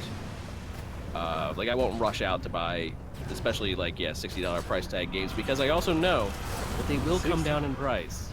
They Like will. 70 now. Jesus. Yeah, $70 bucks. Yeah. But they will come down in price. So essentially what you end up paying for when a game is first out is to be part of the zeitgeist for it, to be part of like the conversation around the game, to be part of the, you know, the first people to go in and really play it. And they sort of pay a premium price tag for that, honestly. So, and it's fine. Like, a lot of these game companies wouldn't exist without those people paying for the practice of doing so. So it's not like it's a bad thing necessarily. It's just sort of how it works. And then as new games come out to basically replace those games, because right, this year we've seen Baldur's Gate 3, we're seeing Starfield now, and you know, I'm sure by the end of the year we'll probably see a couple other games come out. And just as each new one comes out, the people want to play that game. They want to be talking about that game. They want to be a part of that conversation. And if you're not playing it, you kind of have to sit on the sidelines. Which, you know, hey, it is what it is. So that's why it's like, right, without those people, the gaming industry wouldn't really exist as it is today. So it's a fine thing. But right, as new games come out, those old games, they still want to make money from them. And how do they make money from them? They start putting them in a discount. They start dropping them on like the Steam Winter Sale and the this sale and that sale, and they start showing up in. They start making deals to have like Game Pass or stuff like this, and they start doing stuff like that. It's fine. It's, you know, that this is the industry. This is the industry. Because however you participate in the industry, you still participate in it. Yeah, because I can justify my spending the Game Pass Ultimate amount per month, as I can play these AAA titles day one without spending $70 right then and there. I say what, $15, $20 a month. I can play as many games as I want in that one month. Yep. So to me, I was like, I can play the cost of one or no. Yeah, a couple. I don't know where I was going with this, but yeah, it's basically, it works out in my favor to play these big games through the Game Pass. Yeah, if I stop paying per month, I have lose access. But I'm like, I can do that. But you know, sometimes like if you think a game is like $60, $70, then if you spend less than 3 months playing it, you've essentially, and you end up like completing it, or as much as you want to do, then you've basically won out, essentially. Yeah. You know? Or it's like, yeah, you can spend $20, play the game, and realize, that your system can't handle it, instead of, I'm out $70. I have to go through the refund process, if I can. Which is basically taking the MMO,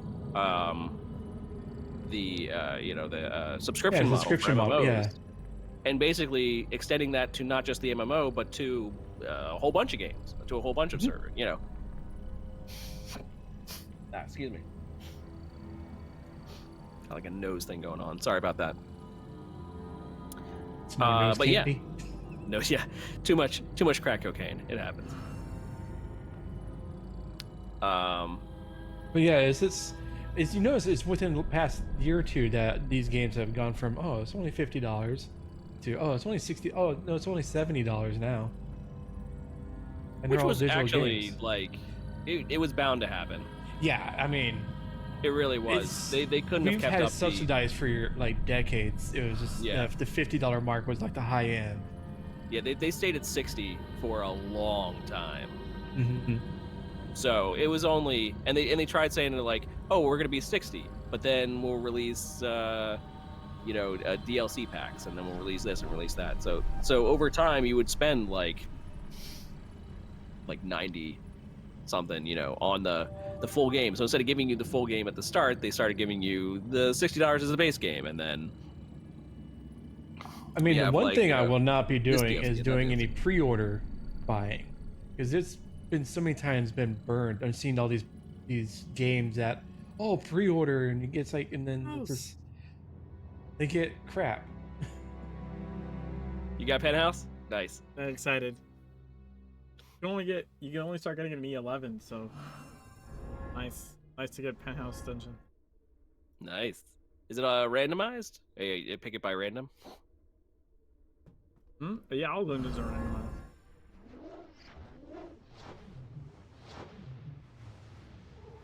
That's okay. It's okay. I can't afford BG3 right now. If I want to try it, yeah. Like I can, but literally the last game that I spent a full $60 on was No Man's Sky. Oh, you should have waited because I think I got my day copy one. on Epic Right, Games and Store. now I'm like, I love No Man's Sky. I think No Man's Sky is a great game. Now, Yeah. when it launched, it was terrible. It was amazingly bad at launch. Well, it was the same thing with like And- Fallout 76. It was like a $40 or $50 game. It's like I bought it on Amazon for $5. Yeah, like it was famously bad at launch. And I was like, it was one game that I was so hyped for, I was so excited for, and it was terrible. And I'm like, I am never spending $60 on a new game again. And we saw it recently with was it Redfall? Yeah, Couple right. months ago. Redfall. Yeah. Yeah. But you played that. You played Redfall. Yeah, I played it that one It day. had very like Secret World-ish sort of vibes to it. Yeah, it was right? fun. I mean, it's like Yeah. after a stream and I was playing a little bit more, I'm like, yeah, I can see where people were.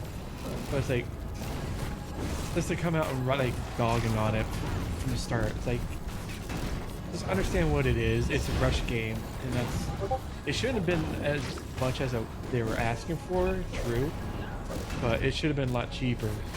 It was totally like mismanaged from the start, pretty much. Yeah.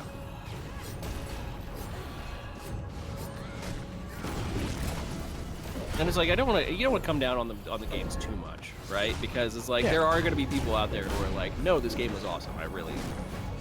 Well, it's like especially doing like because I do a lot of indie game reviews, so it's like I don't want to be like the person like, oh, this game sucks because it's absolute garbage. It's like no, Yeah. I want to give like constructive criticism, like, well, this is probably what they were going for, but I understand how like the industry is and how it works. Is that the developers don't make the decisions. They're at the whims of the executives. The executives just push through. It's like, oh, you gotta have this done by next week. Well, it's going to take us 2 months to do. No, you got until next week. Okay. I mean, to be fair, I think Redfall was not the normal situation. No, it was. You can tell it was rushed. There's a lot of things It that wasn't. I mean, were from what I broken. understand, that wasn't just rushed. Like that was a team being forced to make something they didn't even want to make. So Yeah, it wasn't. also it wasn't the their normal like. CEO left too. Then Yeah, somebody left. what I'm saying is like they were. Thanks They for stopping by, didn't want to Showcase. make what they got contracted Much to appreciated. Have a good make. one. So, it's not the normal thing where it's like developers are trying to do something and they're being like, you know, crunched or whatever. Like they didn't even want to be doing what they were doing. Mm-hmm. That was another problem. I've literally Sort of like, never seen a we game. have to. We don't have that much in the pipeline, so you have to make something. I've never seen a game where like, what's his face from Xbox comes out and apologizes for existing. Like, Papa Phil. yeah, Phil's- like that's. Do you understand like how crazy that is? That Yeah. it's so bad. So I've looked into that. I watched a bunch of stuff on that for a while. Like the story of how and why that game is so bad is not the normal like big corpo like, you know, fucking Yeah. the developers. That was a multi-layered thing. Because I'm sure you've even seen it in Funcom, where they came up with a game, where they start making a game, where they start on the the concept and they start actually getting into making the game itself, and then that game will never actually see the light of day. Like that happens a lot. Or by the end, it's changed to something completely different. Part of TSW's problems were literally development. Like the game designer and system designer didn't like each other and didn't talk to each other. That is one of the major reasons why TSW has some of the problems that it has fundamentally. Yeah, and that's not a good thing from the onset. We have the designer. That's really bad. You It's want really those two bad. groups, those two people to talk to each other and be like, okay, we can work together. We may not like each other personally, but we can work together. And they literally just didn't talk. So the designer's like, I'm gonna have the game do this. This and the guy's like, yeah, none of that shit's gonna work, but okay, whatever. Yeah. Like, You do you, boo. that's how you get the performance with that. problems and a whole system designed around shit that it couldn't handle properly. You know? So yeah, we see a lot of executive mismanagement, especially with like Overwatch. Oh yeah, Jesus, like that- that one's yeah, much yeah. more clearly like the upper management That's- just fucking things up. That's the sea level on Bobby Dickless Kotick. Yeah, that's much more clear. Like it's much more obvious in that Tell us how respect. you really feel. Oh, you don't want. But what is it? Overwatch started as something else. It started as It was supposed to be basically an MMO. It was supposed to be an MMO. It was supposed to be a like a Blizzard shooter MMO, and eventually they scrapped that and turned it into the arena team shooter that it was. Yeah, because they like, oh, this MMO is going to cost. It's going to be way too much work and too much money, and say let's scrap it. So then I said, oh, well, look like the team shooter is starting to come up. Well, we got all these assets. Let's use them. Let's use them. Yeah. Yeah. So it's kind of like shoehorned in. Yeah.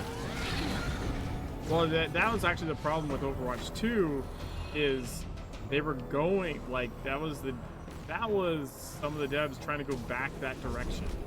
Oh, with the PvE stuff. Oh, Yeah, that's like that was a whole big disappointment. realistically I was like, that is oh. what they were doing, is they were essentially trying to get back They're trying to to that they're trying to make thing it that more they wanted to PvE, make in they're the trying first to add- place, and it's just too big.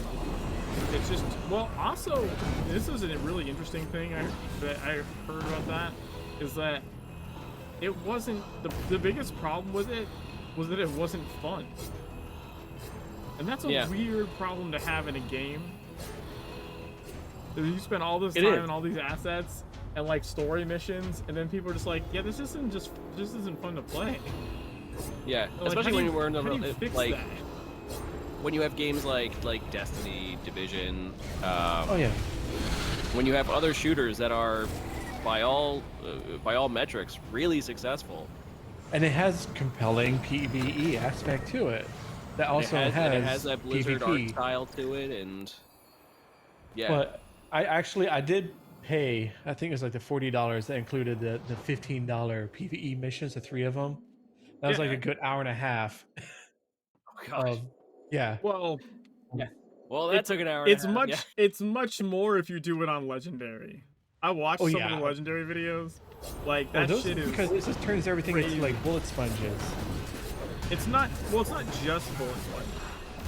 But Yeah, yes, it's the AI. like Pretty much the same. It's like, oh, this group is going to come up here, just try to get. But it's like it's bullet sponge where all of a sudden it starts compounding and where you have to clear. But it forces you to like pick specific comps and like execute. You know what I'm saying? Like it actually forces you to play as opposed to just sort of wander around and mindlessly kill shit. And oh look, we advanced the mission. Like from watching the kind of high-end guys that did took them 2 days straight or something to get the legendary cleared. Much like J3 flats. Yeah, they're okay. Like you can tell okay, that actually can eat up some time for one, assuming you can even clear it.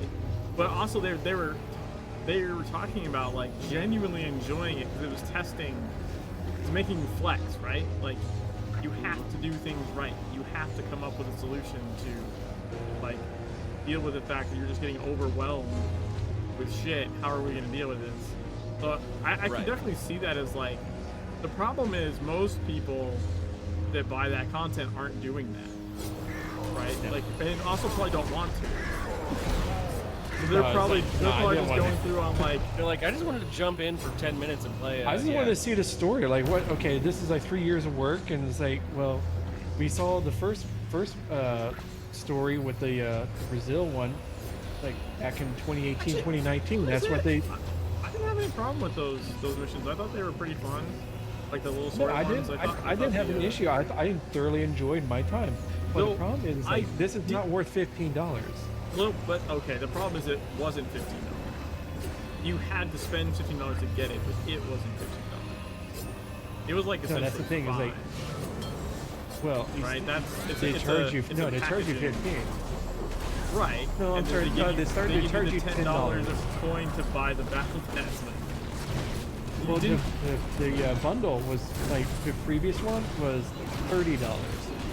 So technically, it could have been. You could say it'd be $10 that they charge you for. Well, because you they can't bumped the price up to no, 40. you can't retro pricing. That's not how that works. No, the bundle. So you get the battle pass, you get the 20 levels, and you get the credits, and then the skins and stuff that comes with that as well. Then they tack on the PvE missions for an extra $10 to bump up the bundle price to 40. No, you're getting other shit in there. But like, wasn't that the same problem that Secret World had? Was essentially they would release content and people wouldn't buy it, but people were using other methods besides cash to pay for it, and so they would put out DLC, and they just would not make the return on investment for it. Yeah, Joel mentioned that several times in many interviews that we may spend all this time and money making these DLCs that were very interesting and actually moved the story forward in a lot of ways or added to the lore of the universe, and it's just no one bought it. Yep. Yeah. And they're like they weren't expensive. They're what, $20? Yeah, I never found them to be that bad. Yeah. I loved buying the, and this is one of the things we talk about occasionally, where like, you know, they went away and they were a great idea. Are what those the party bags? Party bags, yeah. Yeah, those. If you had those now, Funcom can be making money if they have that system in place or something similar.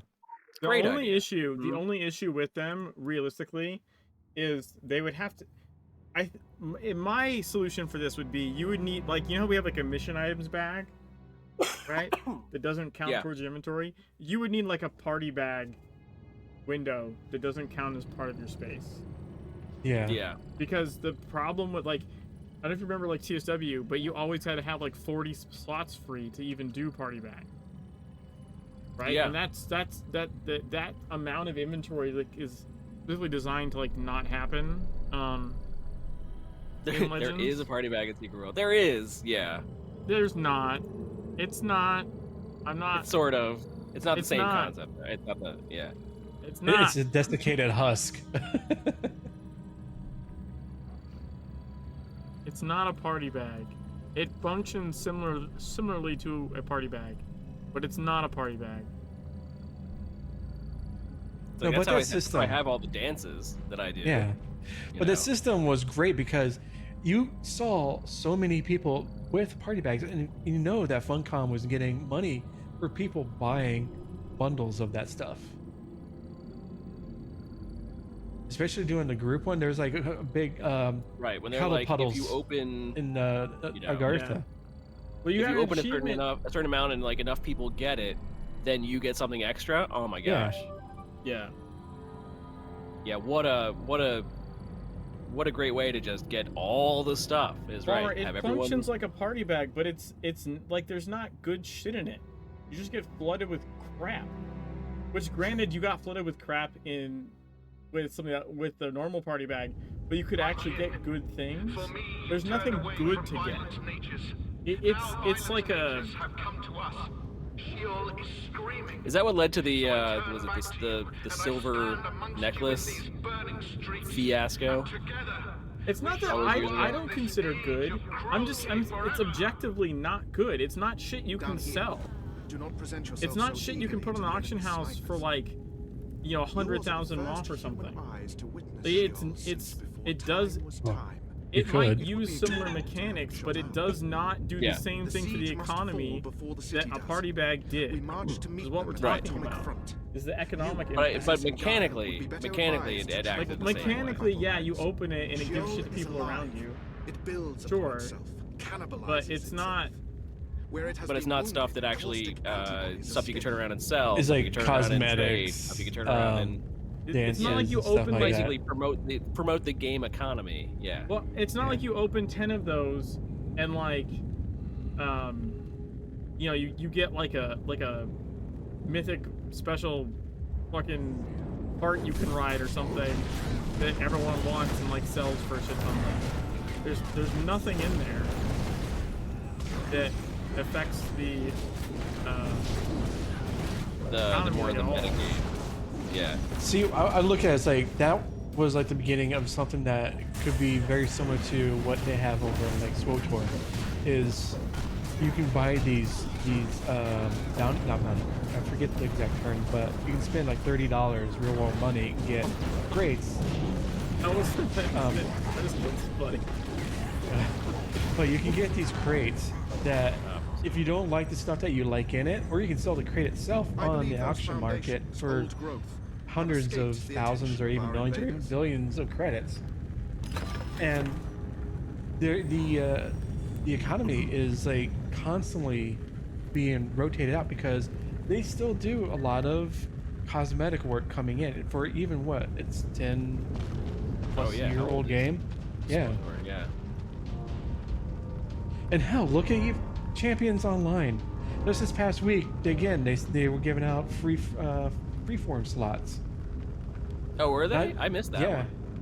Yeah, oh, so I it's their popped anniversary. in. So I popped in, and it's actually, people are playing the game. The game is 14 freaking years old.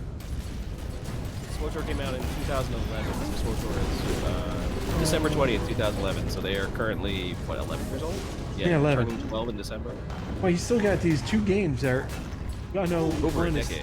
Yeah, it's over a decade of games that are still doing a lot for their players that, unfortunately, we're not getting with. The potential was there, but executive mismanagement. I don't know exactly what went on, but we lost out on that. Yeah. And it's an unfortunate model that a lot of Funcom games are doing it that way, but it's their decisions. And we just got, we might not be happy with a lot of decisions, but we still like the game and the community aspect in it. We still like the game. We still like the community. We still want to promote all that. I mean, I can be harsh. We can be harsh, but don't go to say, oh, it's a dead game, because it's not a dead game. Obviously, you got people here still playing the game, and many more playing the game. So, if you say it's a dead game, you're wrong, and you should feel bad. You should feel bad. You're wrong.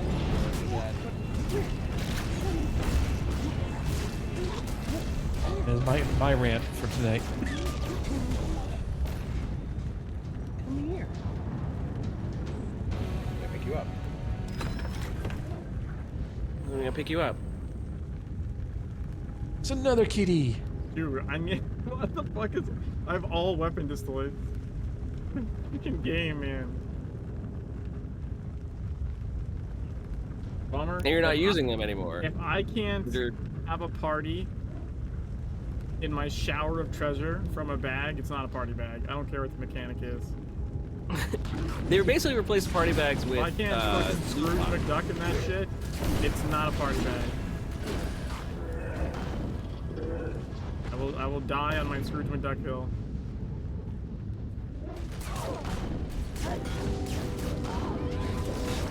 Get a little fur action there. Hey, kitty. She's doing okay. She's not knocking things over right now. She was earlier. No, my kitty, Anything the other kitty. She's sleeping underneath the desk right now. Why is everyone running so far into this dungeon? Like, what? Leroy Jenkins! I don't understand.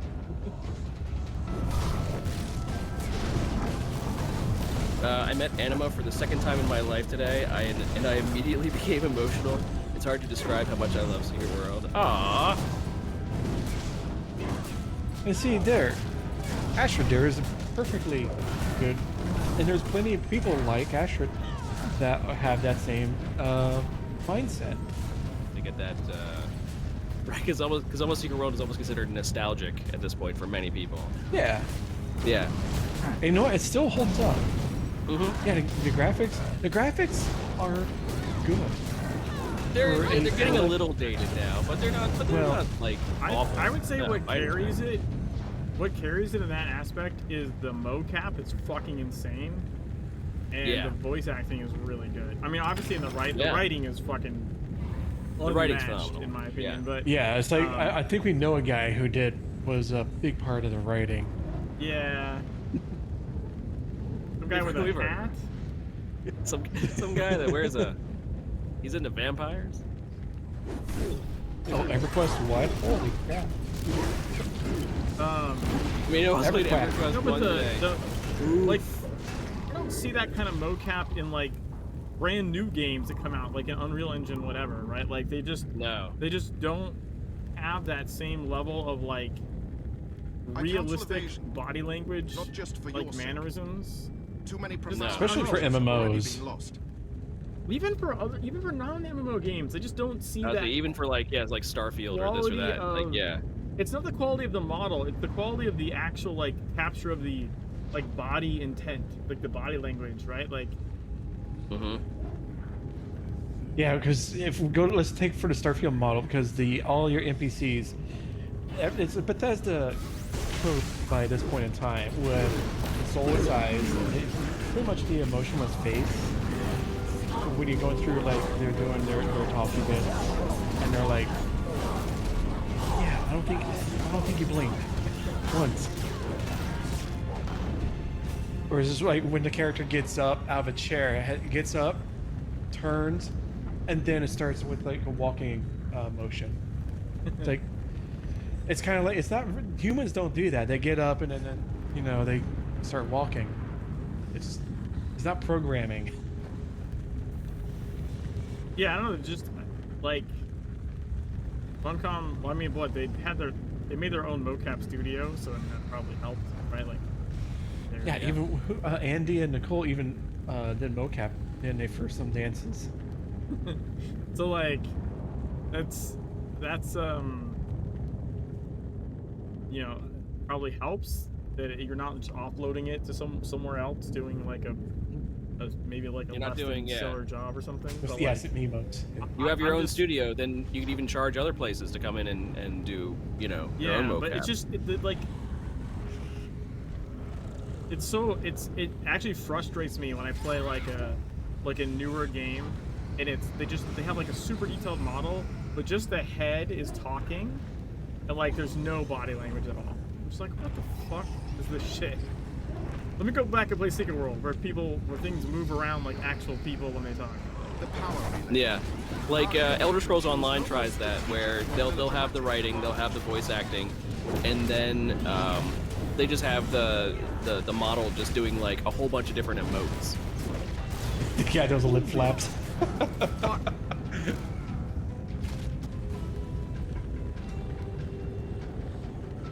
Oh, you say that, Volver. I haven't run a new character as a Templar, but at the very beginning, I forget the inspector. I forget her name. Her character model was messed up, especially with her mouth. She was always like had this open, wide, like like, weird mouth structure. Like her teeth were like almost protruding out through her lips.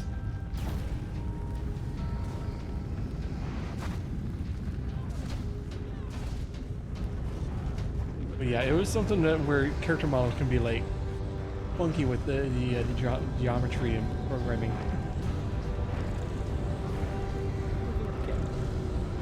Every time you do Strange House and this cutscene doesn't work right.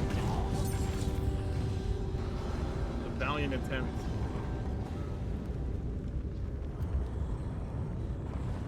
I forget is in SWTOR when you do the that first flashpoint with the new character is S-less. I forget which one it is, but if you spacebar through the cutscene with the Sith came through, there is one that he has impaled one of your NPCs up on the wall.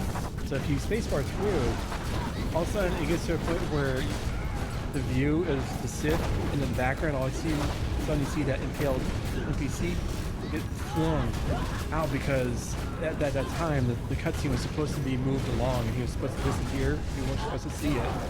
So it's just one of those funny things that you know that when you do, so that all of a sudden in the background you see his body go flying through the air for no stupid reason. Go.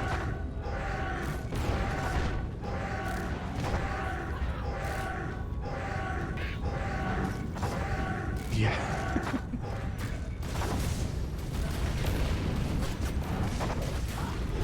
Yeah, just be like, there's so many bugs.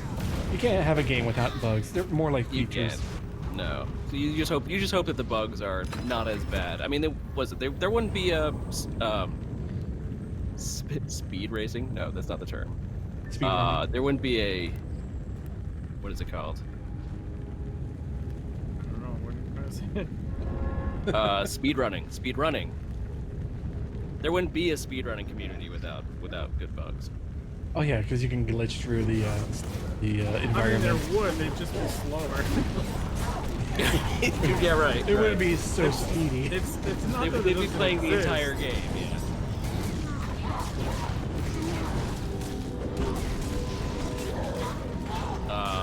But I think to go back a little bit, I think Funcom's, I'm not really going to call it an issue. It's just sort of like their operating structure is essentially they put more effort into the games that are making them more money. Yeah, which isn't really a problem. Like, Yeah, No, it's that's not a good problem business. per se. It's just the way business kind of runs. Yeah. And that's why people are like, oh, but you see, like, you know, Lord of the Rings from Standing Stone Games is still getting lots of content. Well, yeah, it is. That's their primary game. Go. We shall meet at the summit.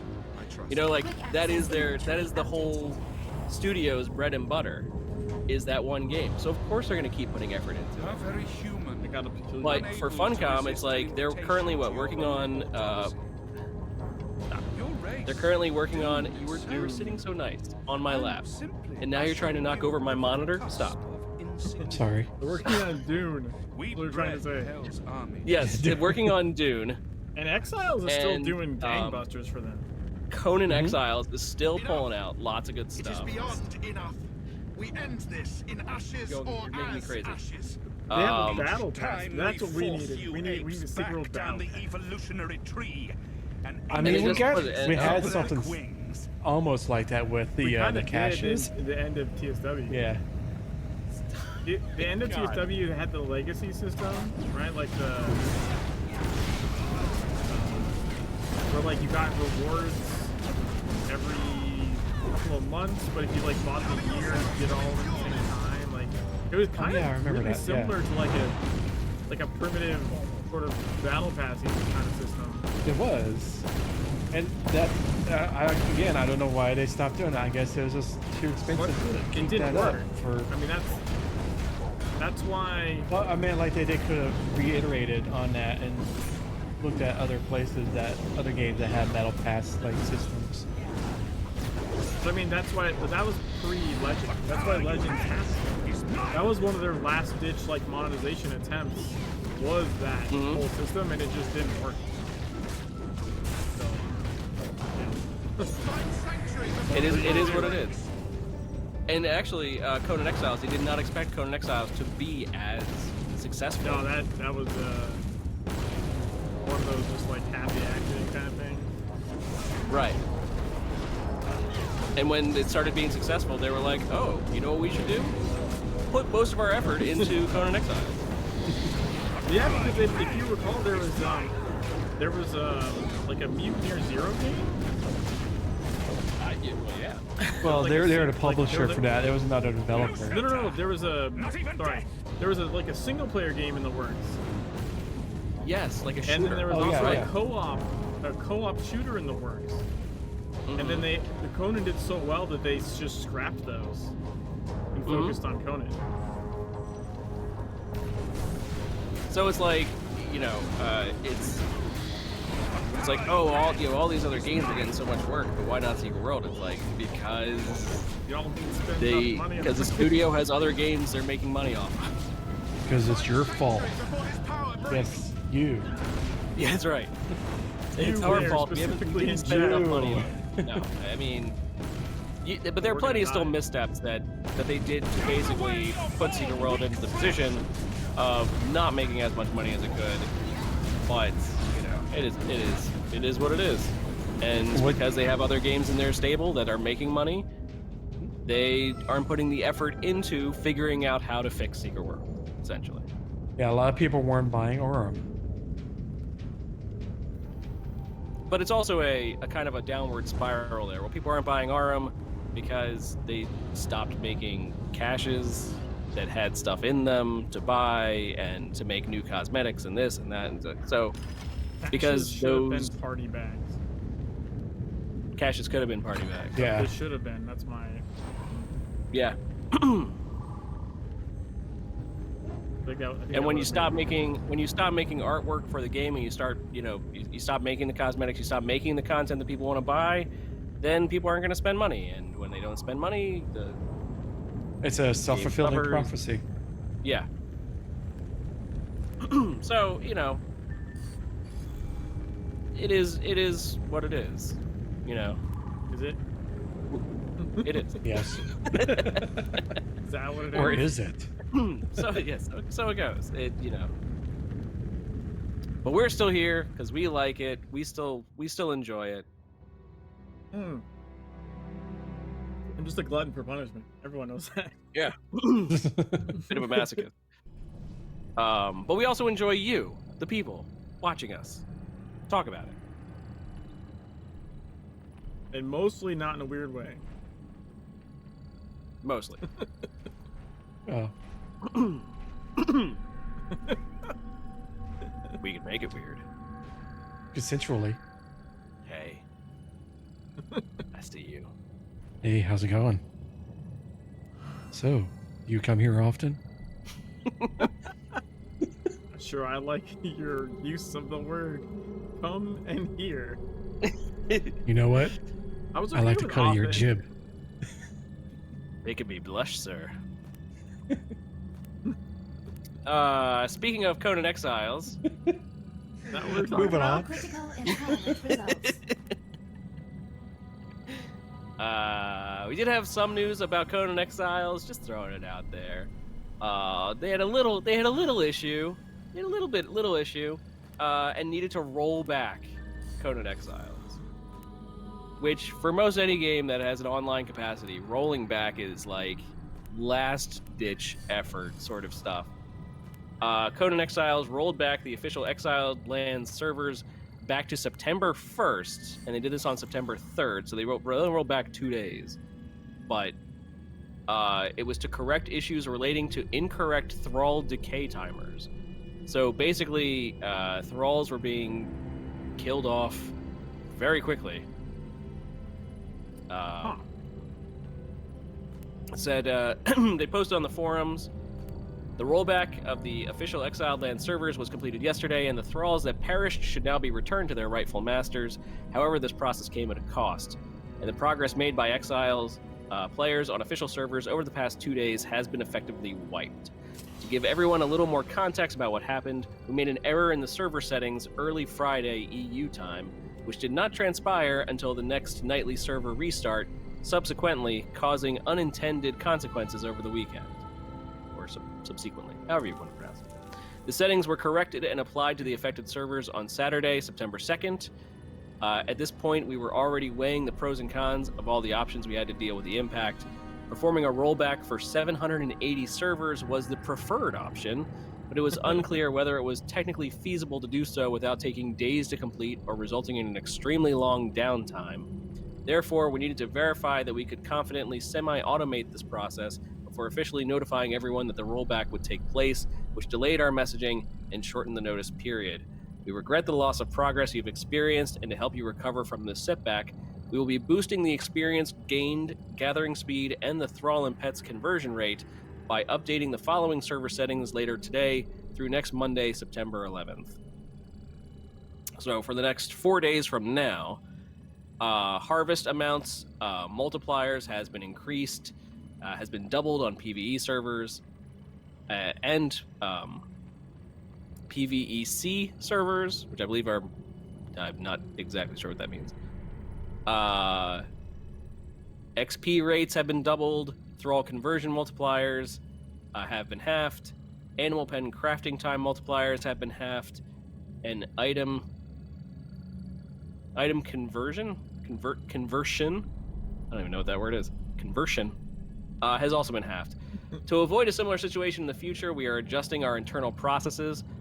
Most importantly, processes? Wording. Pronunciation. Most importantly, we are instituting more stringent release review processes to help catch errors before deploying updates to the live servers and moving even minor server configuration changes away from Fridays. That's probably a good idea. That's it. Yeah. Having a look at the camera moment, because it's like, really? You're gonna get away from doing stuff on Fridays? That's just like that will never work. That's a good rule of thumb, is you don't do shit on Friday, because if it breaks, no one's around. It is a good rule of thumb, and they have broken it many times on Secret World. Also, it's Surprise! It's bad for two reasons. Normally, the developers aren't going to be there, and secondly, game players tend to have more time to play on the weekends, so it's like doubly fucked. Yeah. But even in non-gaming stuff, like, you don't do shit when you're not going to be there in case something goes wrong the next day. Right? Like, that's why a lot of stuff happens on Tuesdays. Yes. Not on Fridays. No one. Okay. The reason that is no one wants to do anything on Monday because you're catching up from whatever happened over the weekend. Yep. So Monday's catch up. Tuesday is like your prime release day. Yeah. Wednesday's okay.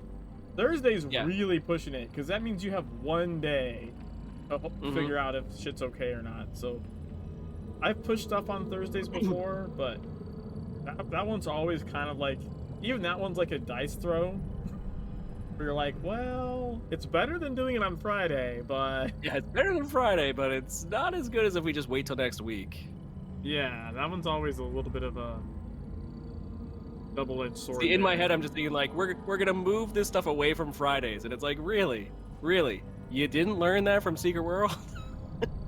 All the times you push stuff out on Fridays for Secret World and stuff messed up over the weekend? I can say... Like, as a company, you didn't take some lessons from that? No? Okay. All right. I can say, as someone that does, like, release programs, right? Like, sometimes there's, like, a need to get something out. You know what I mean? Where you're like... Oh, absolutely. Absolutely. Yeah. And you're like, well, this isn't that big of a deal, and it's going to address a current issue, right? Especially like bug fix stuff. And the problem is, like, a bug fix patch can cause its own bugs, right? It can. But if there's a really bad thing you're trying to fix, you're like, we want to get this out now. You do want to get it out, yeah. And so that's usually where those two things butt heads, is like, it's Friday, but there's already a big problem, and this will fix that problem. Because like, because they know that Saturday and Sunday will be most game players' time, and they want the bug fixed before. Yeah. So you're kind of like a damned if you do, damned if you don't. You know? Yeah. Oh, they didn't fix the bug before the weekend. Oh, they fixed the bug, but crashed on the servers over the weekend. Well, what do you want? That's why it's like we talked earlier about the Valentine's bag, and because I remember when that first launched, there was like a silver locket or something that you couldn't delete. And that was on a Friday. It was during our show. Yeah. It went. It was a Thursday. Or was it Thursday? It went early somehow. It wasn't supposed to be active yet.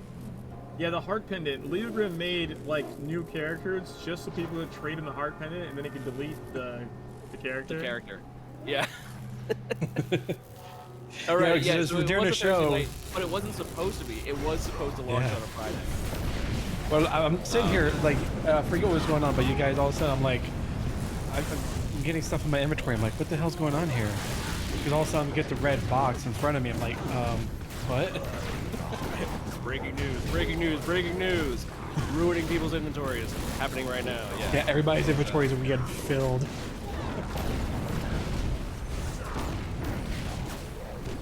Yeah, many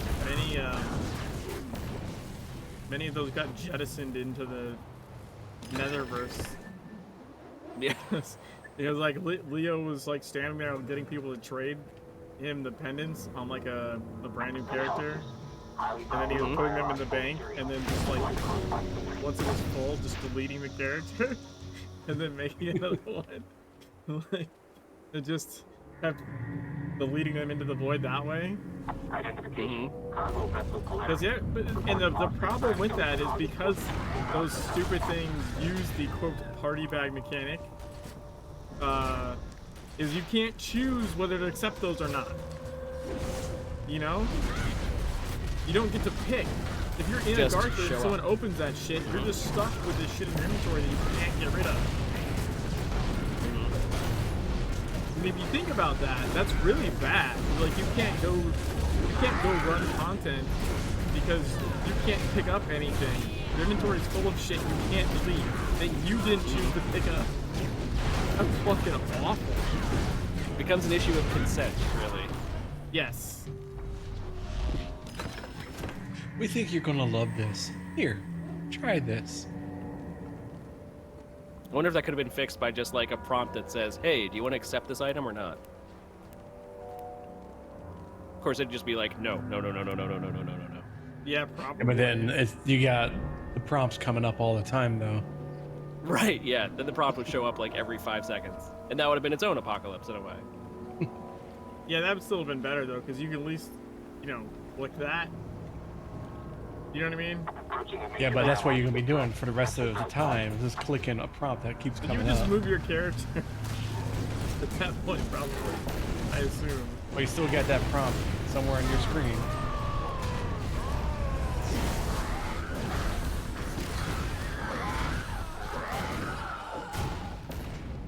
I know, right? Totally. What? It's okay. My cat is basically trying to attack our screen by reaching around. She's going up on my second monitor and she's reaching around and trying to claw characters that she sees moving on the screen. She's insane. This cat is 2 years old. You figured she would have calmed down by now, but no. Nope. Nope. She just... she will always be. She's a special one. I wasn't getting that. I was pushing the monitor back in place.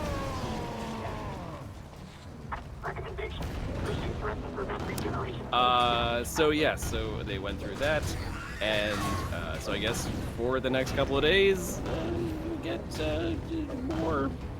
more stuff on the Conan Exile servers.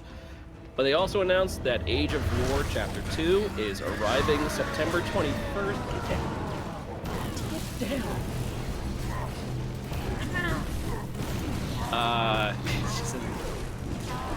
Yo, literally knocking over my monitor. The team has been hard at work on the next big update. We're thrilled to reveal that Age of War Chapter 2 arrives September 21st. As always, all the game content is free with paid cosmetics available from the Battle Pass and Bazaar. This update expands significantly upon features we introduced in Chapter 1, experienced revamped purges. Something I've actually never experienced in Conan Exiles. I think I'm close. From last I played, the purge mechanic, but they're already changing it. So Yeah, they changed that a bunch.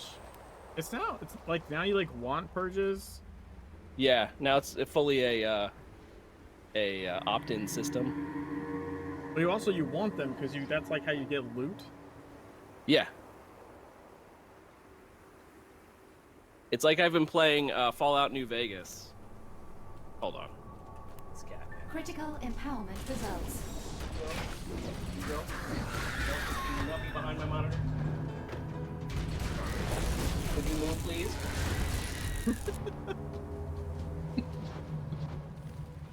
Could you? There she goes. Okay. Oh my gosh. Get a cat, they said. It's cute, they said. Well, they are cute. She is. She's adorable, but especially when they're sleeping. She's a terror. So, yeah. All right, Mom. Have a good night. Have a good night, Bomber. Good luck with kitty. Yeah, wrangling her is quite an experience. Don't go back there.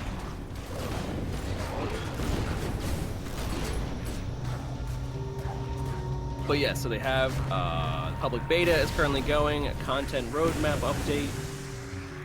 In Chapter 1, we introduced clan hordes and improvements of combat and how stamina works. The features we're introducing in Chapter 2 are closely linked to these changes.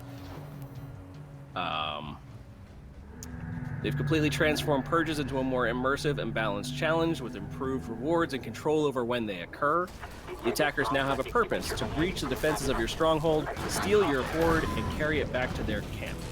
We look forward to diving deep into every aspect of this new feature in an upcoming blog. So it's not just to basically destroy your stuff, it's to destroy your stuff and take your stuff, and then take it back to a place where you could basically go back after. Take your stuff, and then, you know, teabag your thralls. They should make him do that, actually. That would be hilarious. Program it. Program it in, guys. Improved loot. With our loot overhaul, our goal is to make loot feel much more rewarding. Dungeon chest with an epic weapon instead of crafting materials. Make it more appropriate and convenient. Twine instead of plant fiber across the entire game. Oh, getting rid of plant fiber, huh? Making it straight into twine. Interesting. As you can guess, this has been a huge undertaking, but we think the results will be worth it. Battle Pass and cosmetics. A brand new pyramid building set will allow you to reshape the skyline with majestic pyramids. As always, you can look forward to a variety of new cosmetics, including emotes, Stygian-themed armors, weapons, pets, decorations, and more. We look forward to sharing more details about the update as we approach the launch on September 21st. So yeah, I was saying I've been playing Fallout New Vegas, and I really, in my playthrough, I really pissed off the... Oh my gosh. Get down. The cat? You pissed off the cat in the playthrough too? Well, obviously, it's getting revenge. No. Critical empowerment. You pissed me off. There goes your monitors. Be gone! No, go. Get out. Thank you. Oh my gosh.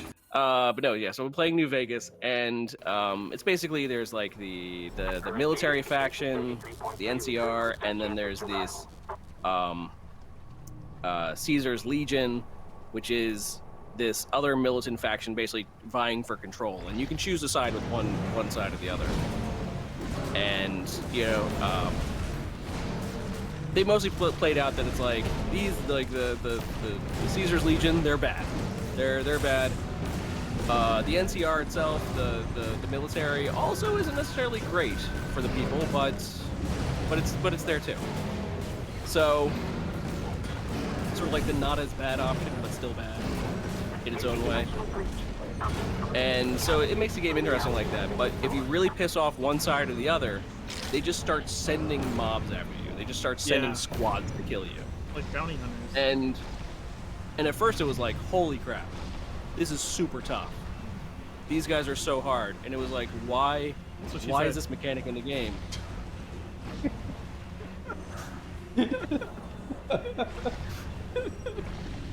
This is so hard. But it's like, but they were really tough for low-level players. And then as you started getting more powerful and more powerful, they started becoming just like, you start like looking forward to them, like, oh man, when are they gonna send another one of those squads after me? Because they were basically loot delivery systems to you. Yeah. And without that loot delivery system, like, it, you know, your supply of caps would, you'd be like, man, I've got, you know, all the vendors have caps again. I don't have anything to sell. But like, when are they gonna send those guys after me? And it just turned into just loot delivery and gear improving and this and that. So it's like, it really is a core mechanic of the game to eventually to just send things to kill after you periodically. And right, in Conan Exiles, it's that same concept, the purge. And it's like, right, because they have, you're gonna kill all the guys, they're gonna have gear, they're gonna have loot, they're gonna have this, and you're gonna want that stuff. That's a good thing.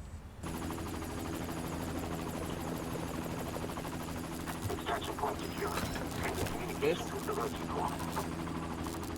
He's going after a ketchup packet now. Oh, that can be dangerous. Yeah. She's eating worse.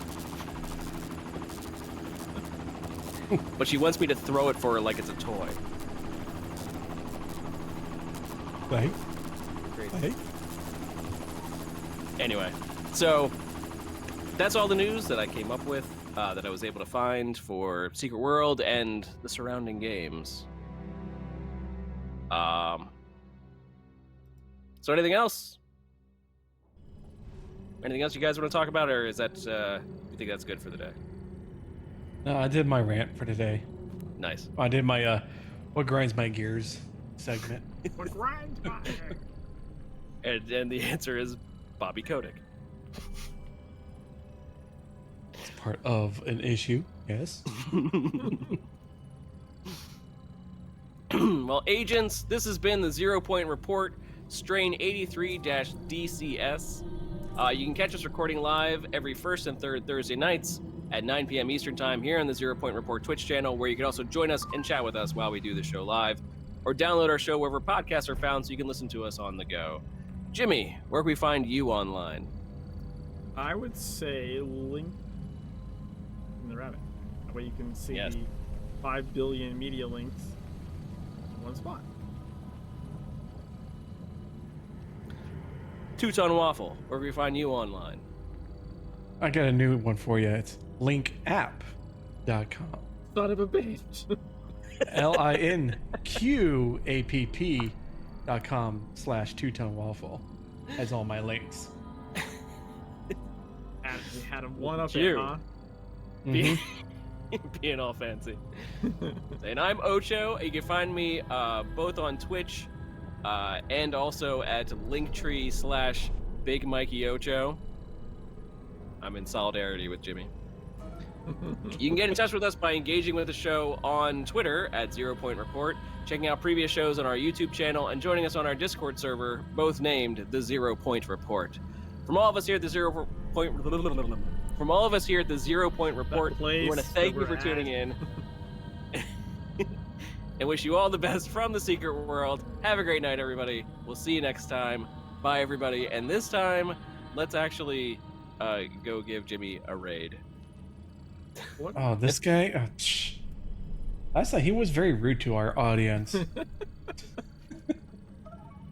I mean, that's fair. In my defense, they deserved it. Have a great night, everybody. Bye.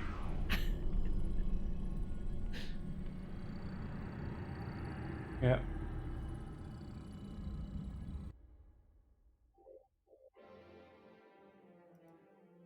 Jimmy.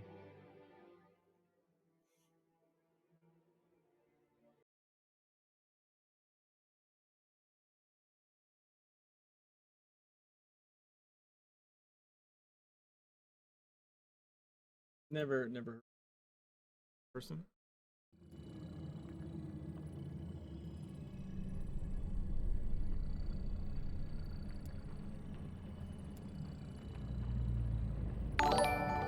Hey!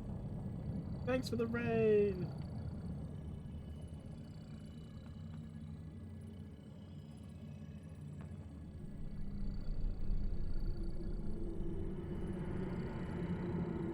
I'm pretty sure I have you guys routed to a different thing and muted now, I think. You have to listen to the stream and see that I did it right. You see, like, hold the stream and say something and see if it comes through. I'm pretty sure I have it on a different channel.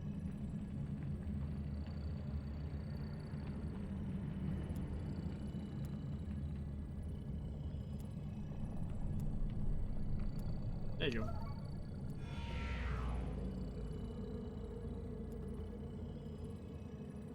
Yay! I got a peculiar box tonight. Go run Tank Commander.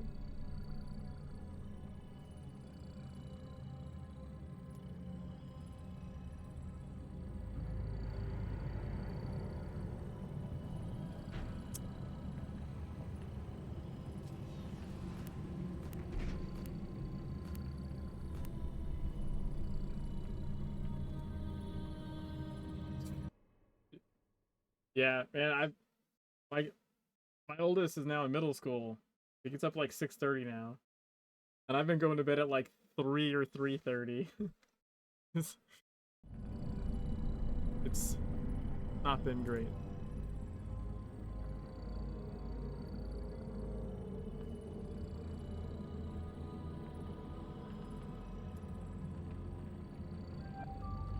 Well, my kid's got like a 40-minute bus ride. He's got a 40-minute bus ride like each way, and the place is like 10 minutes away. It's like one long route.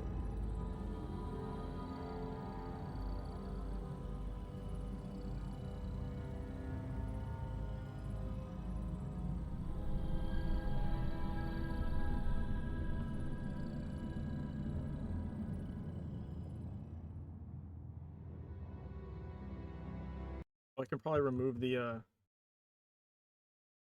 co-streaming overlay.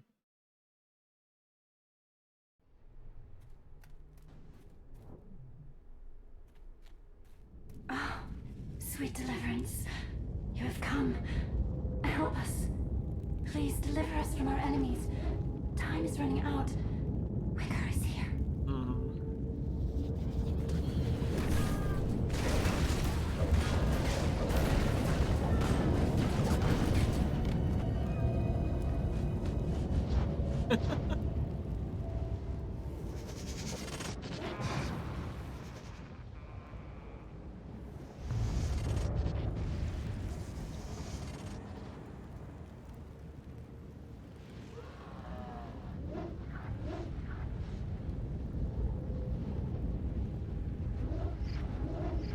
Beware these hellish instruments.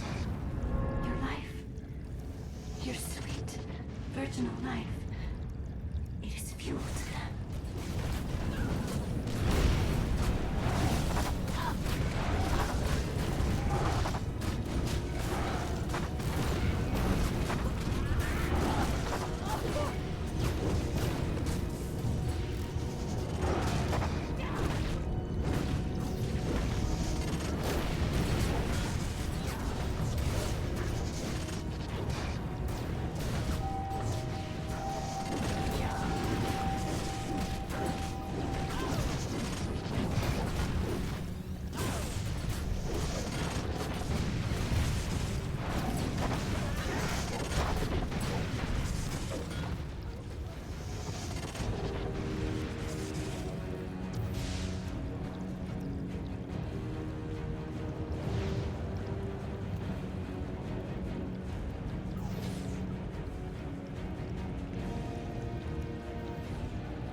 Critical empowerment results. You're welcome.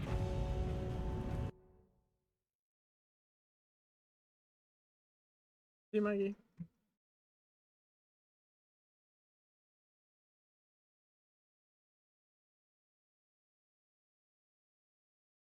Let me fix this.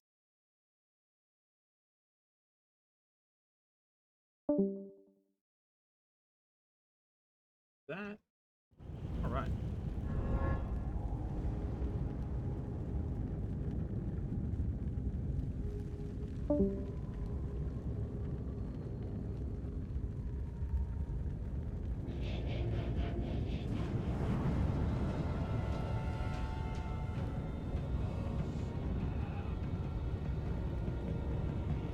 They're doing the music thing.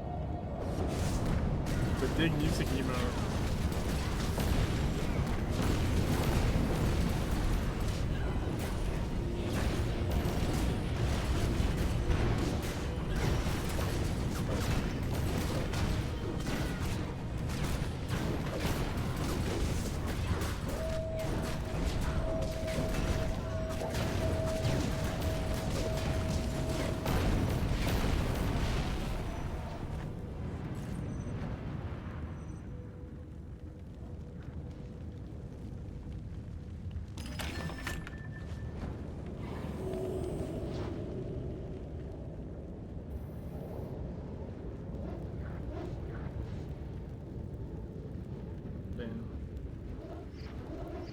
This one's gonna be fun. Don't expect safe footing. In the heat of the slag pit, the foundry brute is king.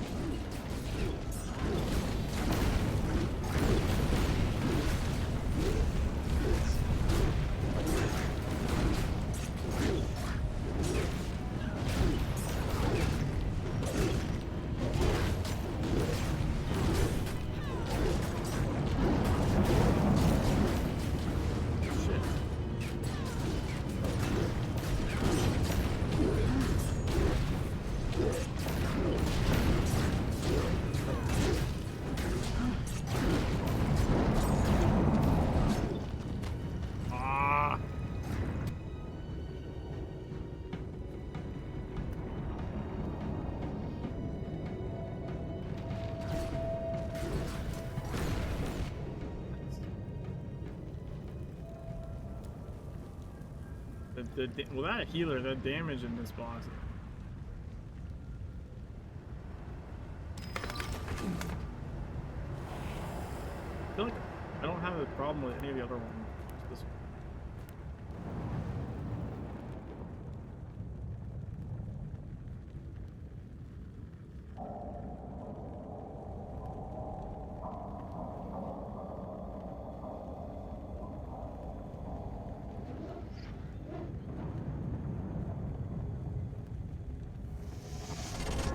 Hurry! Come to me. Before the demon army sweeps you out. Lo, all Wicker has done. And you also.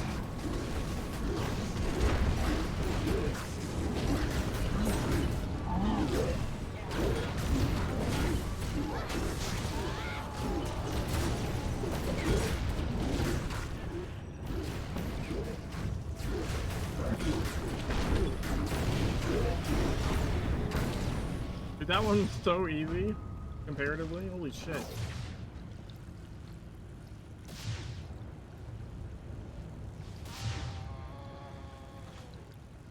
I don't know why they don't just make these turn off when you beat the boss. It was just annoying. Once, all was perfect. Like you. But it was left to rot in the vile glass house of its planters. So cruel.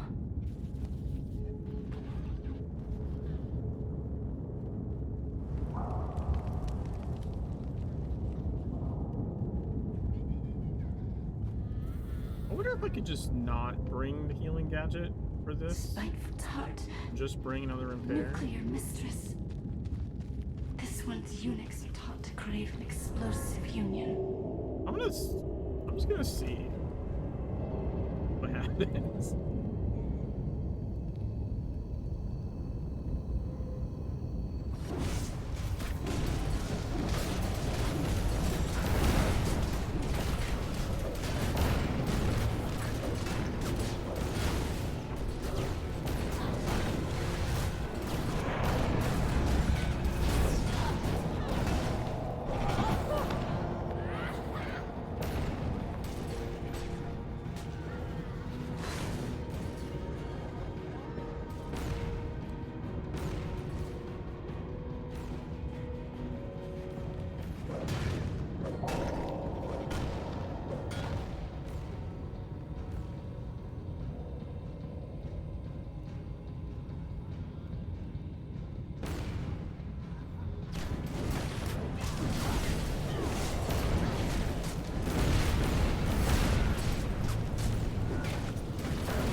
think. I hope that volume.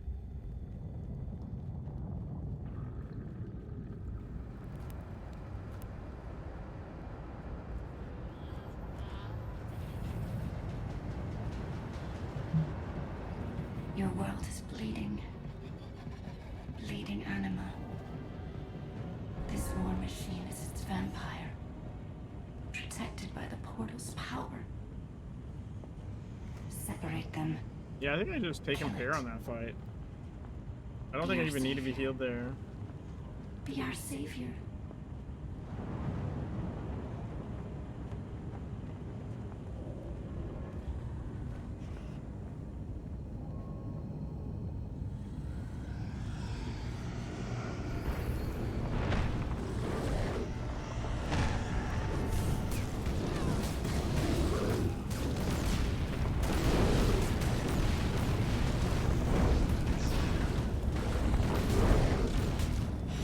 Okay.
Nice.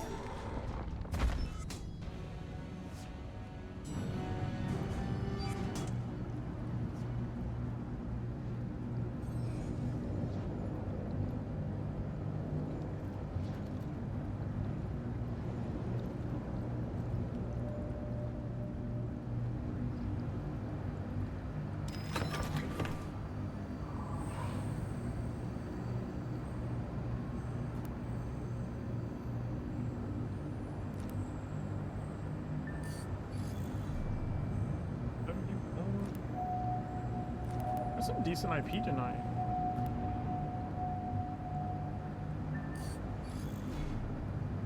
That doesn't get B2. Lame. Critical empowerment results.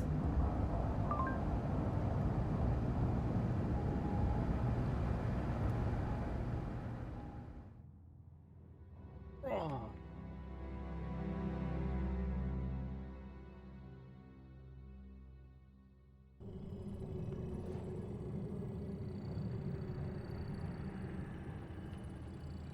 Let's just wait. Is it still just me streaming? I'm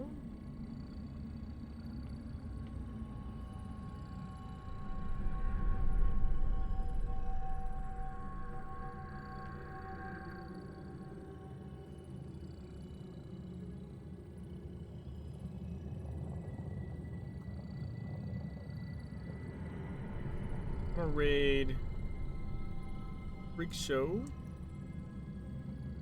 Thanks for hanging out, guys. Hope everyone enjoyed my stream as well as the 0 Point Report like podcast. Healy Bob.